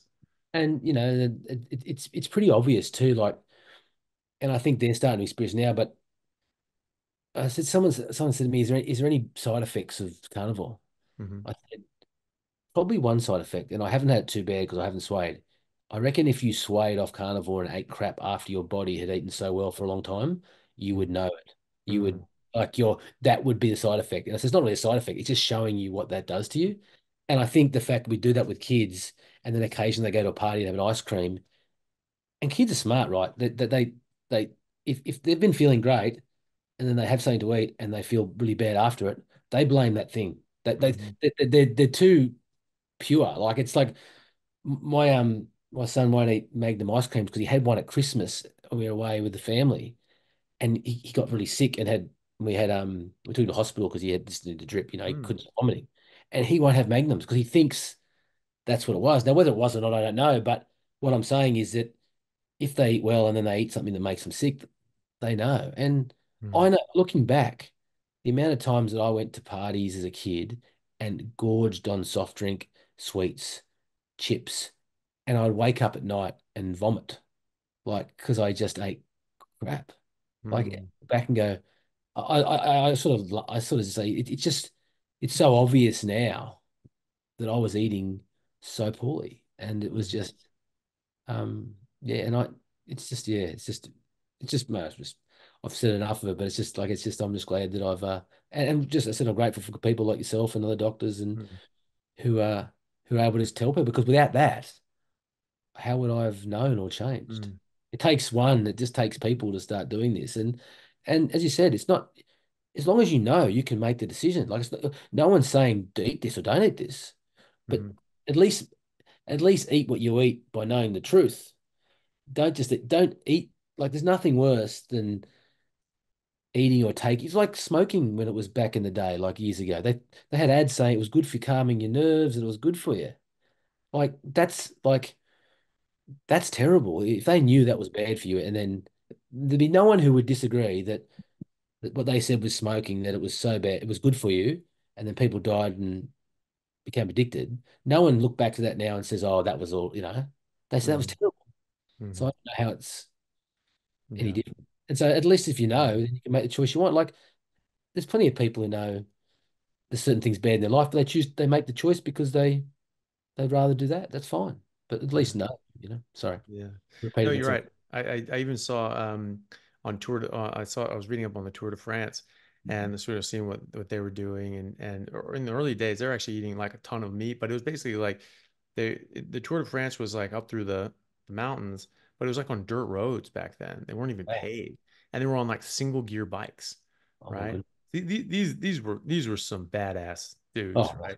And and they were going through this, and it was just these trudging on dirt roads, and they basically you stopped at like any sort of roadside inn, like that's where you stayed, like wherever you ended up, yeah. like for the night, like that's where you stayed, and whatever they had for food, that's what you ate, and they would eat drinking tons of wine, and they're having lots of chops. That was a big thing for a while. Was it's just tons of chops, as we're eating tons of chops, but they'd have some other stuff too.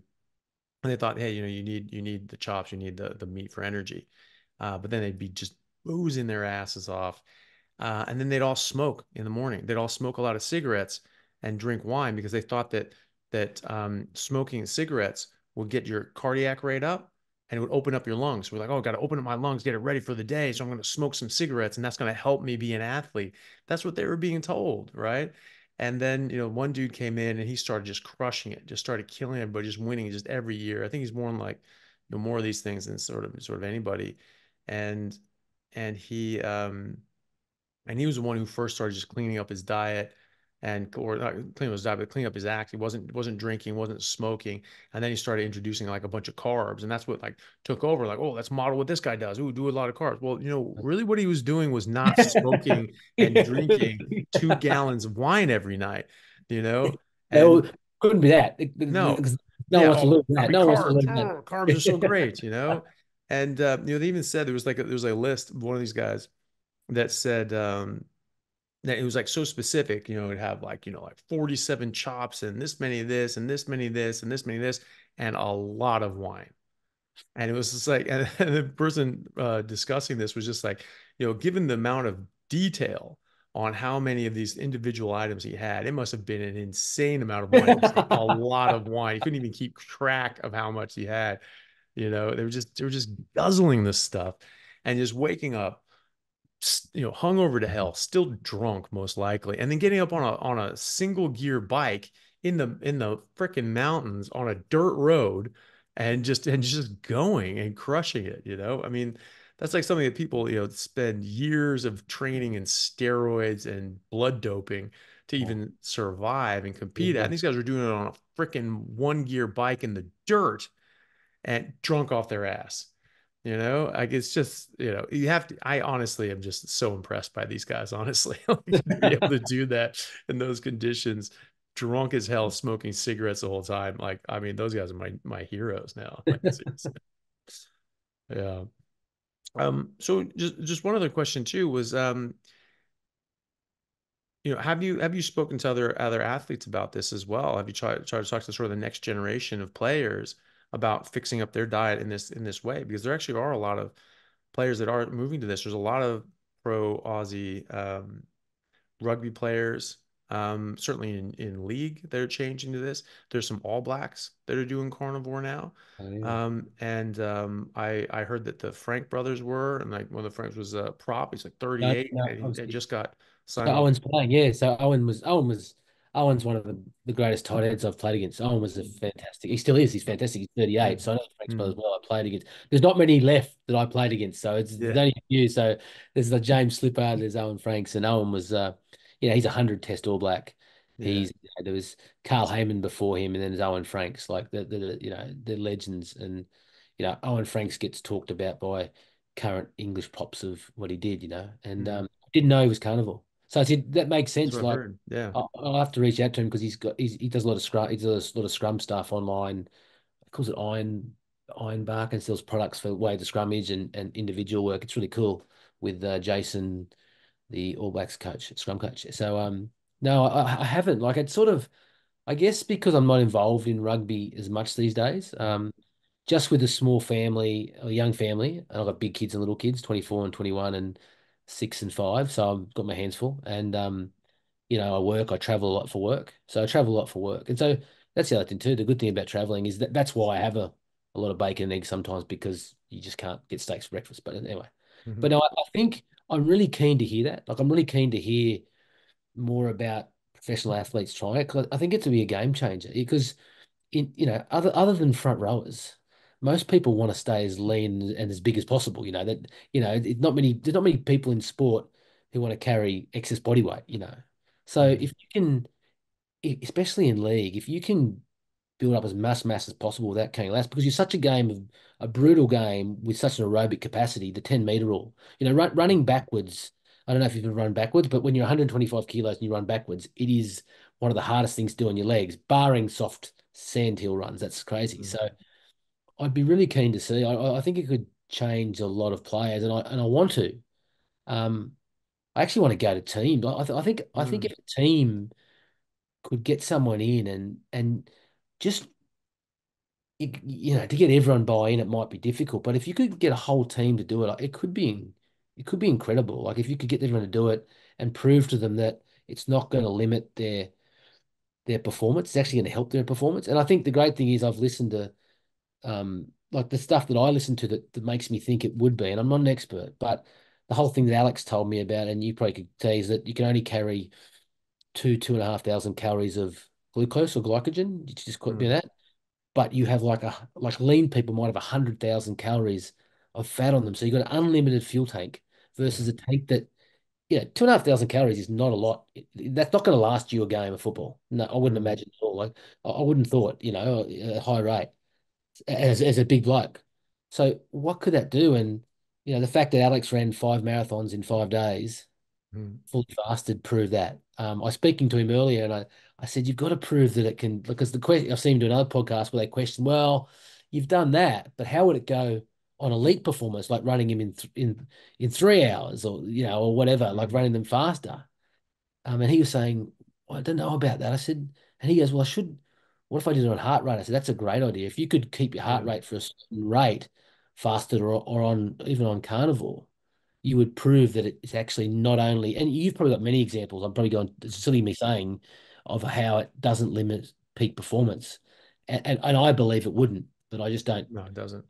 Yeah, exactly right. So it would be incredible to see the first players doing it. If Owen Franks is doing it 38, Mm, that's incredible. Like as a tight head prop who's played, and let's put this in context. He debuted in Super Rugby in 1920. So we're not talking about someone who debuted late and having a 14-year career. We're talking about someone who's done 19 years in the front row at tight head prop. And if you yeah. know rugby, tight head prop is the most important position on the field, and the Mhm. second most is reserve tight head. So it's a very important position. So for him to do that, I feel like having a chat to him about it. I'd be really interested to chat to him. Yeah. Well, I mean, this is like, so I haven't talked to him. This is just what someone told me that he was Yeah. doing. And so, but I do know of others specifically who've come out and been more public with it.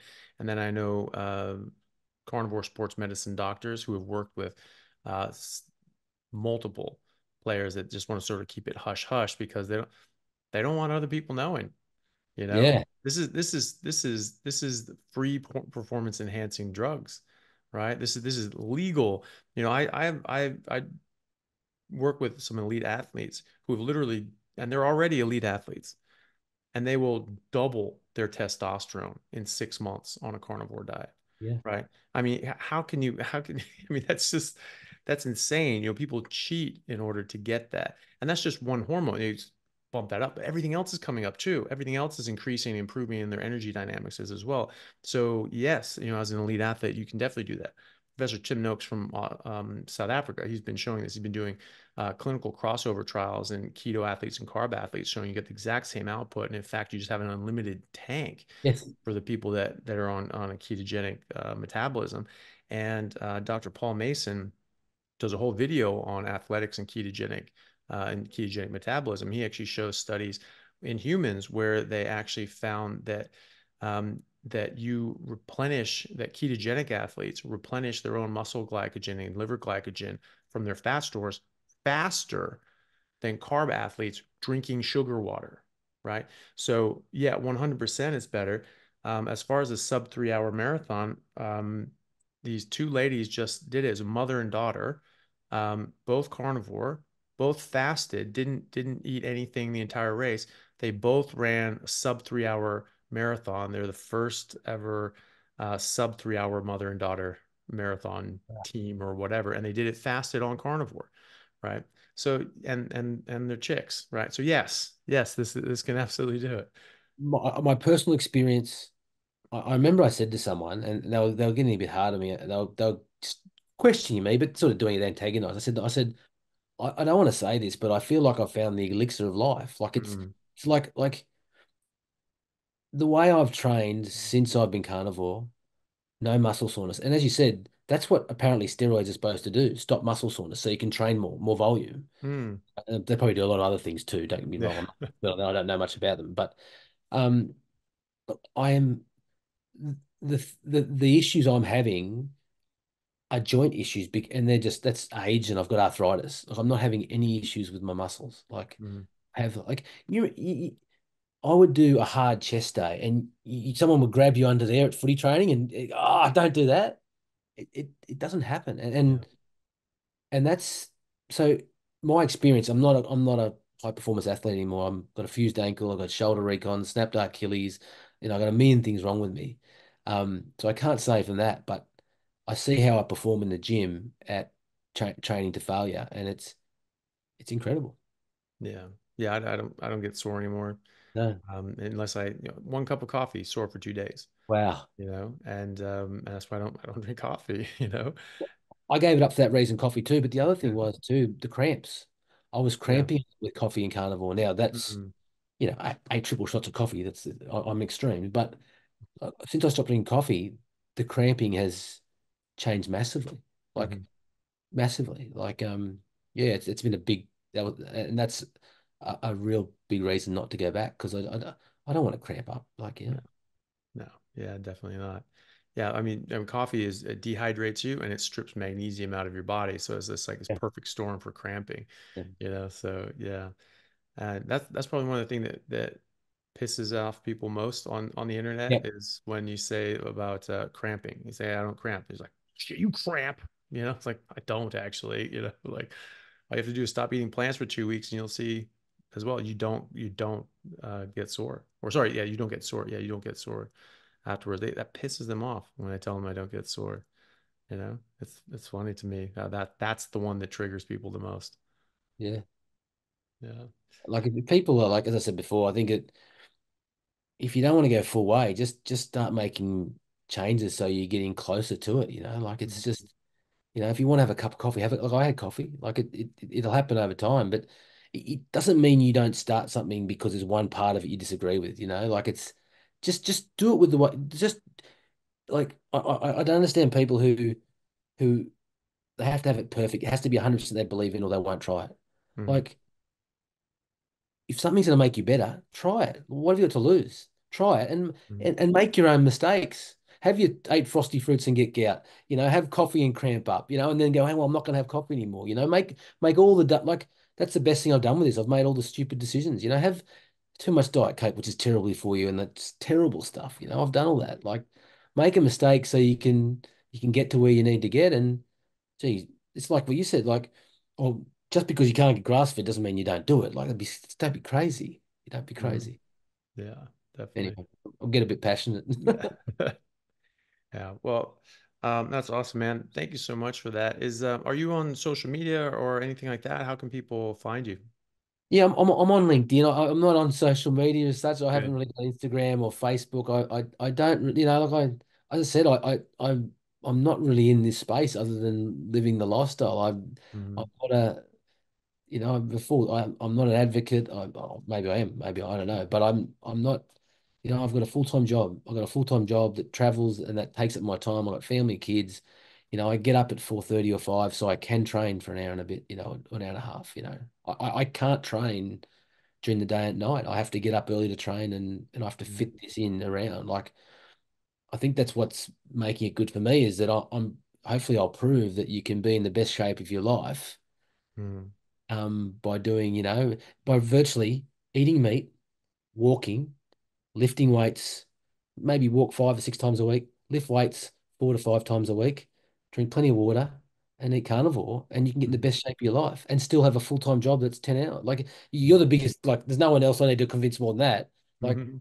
how many hours, like, I feel silly saying how much I work compared to yourself. So, like, you're a surgeon, the hours you work and you can still do all that. And as you said, you don't even train that much these days because you Mhm. haven't got Yes. time. Yeah. Yeah. Love that. I put in a lot of work, previously, as you did, so you Yes. have that sort of base there, but yeah, but you keep it, and you That's keep, that's the other point that's really worth saying. Yeah. It's yeah, you How often do you see people train, they do 6 months hard work and they stop and they just lose it all? yeah, It exactly. doesn't seem to happen with carnivore, does it? With the No, experience. doesn't know. And when I first came back to carnivore sort of 6, 7 years ago, I was just lifting all day. I mean, I was lifting for like 3, 4 hours a day, and then I was Wow. playing. I was back, and I was 38, and I felt so good. I was like, "Yep, going back playing rugby." And I went back and started playing with my Seattle team in Seattle, who had just gone fully professional. I just had the MLR, the Major League Rugby, and Yeah, so I started back in that, and just felt amazing. Just felt fantastic. Felt like I was 22 again. And when I was doing carnivore and playing at a high level, and I was just at a dead sprint the whole time with all these guys. It was mid-season. I hadn't played a full season in 3 years. Just come back from doing humanitarian work in Bangladesh. Was totally out of shape, overweight, everything like that. But I lost 10 kilos in 10 days, and then I just felt like a superhero. All the inflammation was out of my body. Couldn't get sore. I'm like, yep, time to play some rugby. And I was and I thinking about it, I was just like, whoa, haven't really run. Maybe I should ease into this. I'm like, screw that. I'm just gonna go full on. I could just go as hard as I could just push myself to the limit. When I was 22, my body just kept giving me more. So I'm like, I'm gonna do that now. This is a dead sprint the whole time. And I was kept up with everybody. Was in it. We're doing like little scrimmages and things like that. Like, no one had a step on me, and Wow. felt great. And 2 weeks later, so I one, two, three, four, fifth training into it, right? So I had 4 full trainings, and then we went in and we had a fitness test, and I was like, all right, moment of truth. Let's see how good this diet is. Yeah. And we did the modified bleep test, and I came in top 5 out of 92 people mid-season, and that was my fifth training, And right? what was your weight what was your weight at that stage too? What did you play at that stage? So at that point, I was 243 pounds. And I And know I put was that 200, in 243 because, context. sorry? Put that in context for people. Like, you're Yeah. 100 how many kilos? How 100 that's about 100 110, 111. Yeah. 110 kilos. People realize the people who the best beep test results, not that I've done a modified one, but the old beep test, Hmm. halfbacks always win. Yeah. They're the Yeah. lightest and they're the runners. So to come top five in a beep test says you're fit, but to do it at 110 kilos is Yeah. incredible. Yeah. People have to remember that there's and a modified beep test, I'm wrong, but it's stopping and starting too, isn't it? It's you started. A little bit, yeah. And yeah, but sort of the same thing. Yeah, you can go Yeah, up and come back and all that sort of so stuff. You have you got to time. stop. Yeah. So stopping and starting Yeah. is obviously a lot harder the heavier you are. Yeah. You think if you had been 10 or 15 kilos lighter, your beep test Mhm. would have been off. So, like, you would have been through the roof. But it Yeah. wasn't what you're about. So it even just shows how fit you were at that Yeah. weight.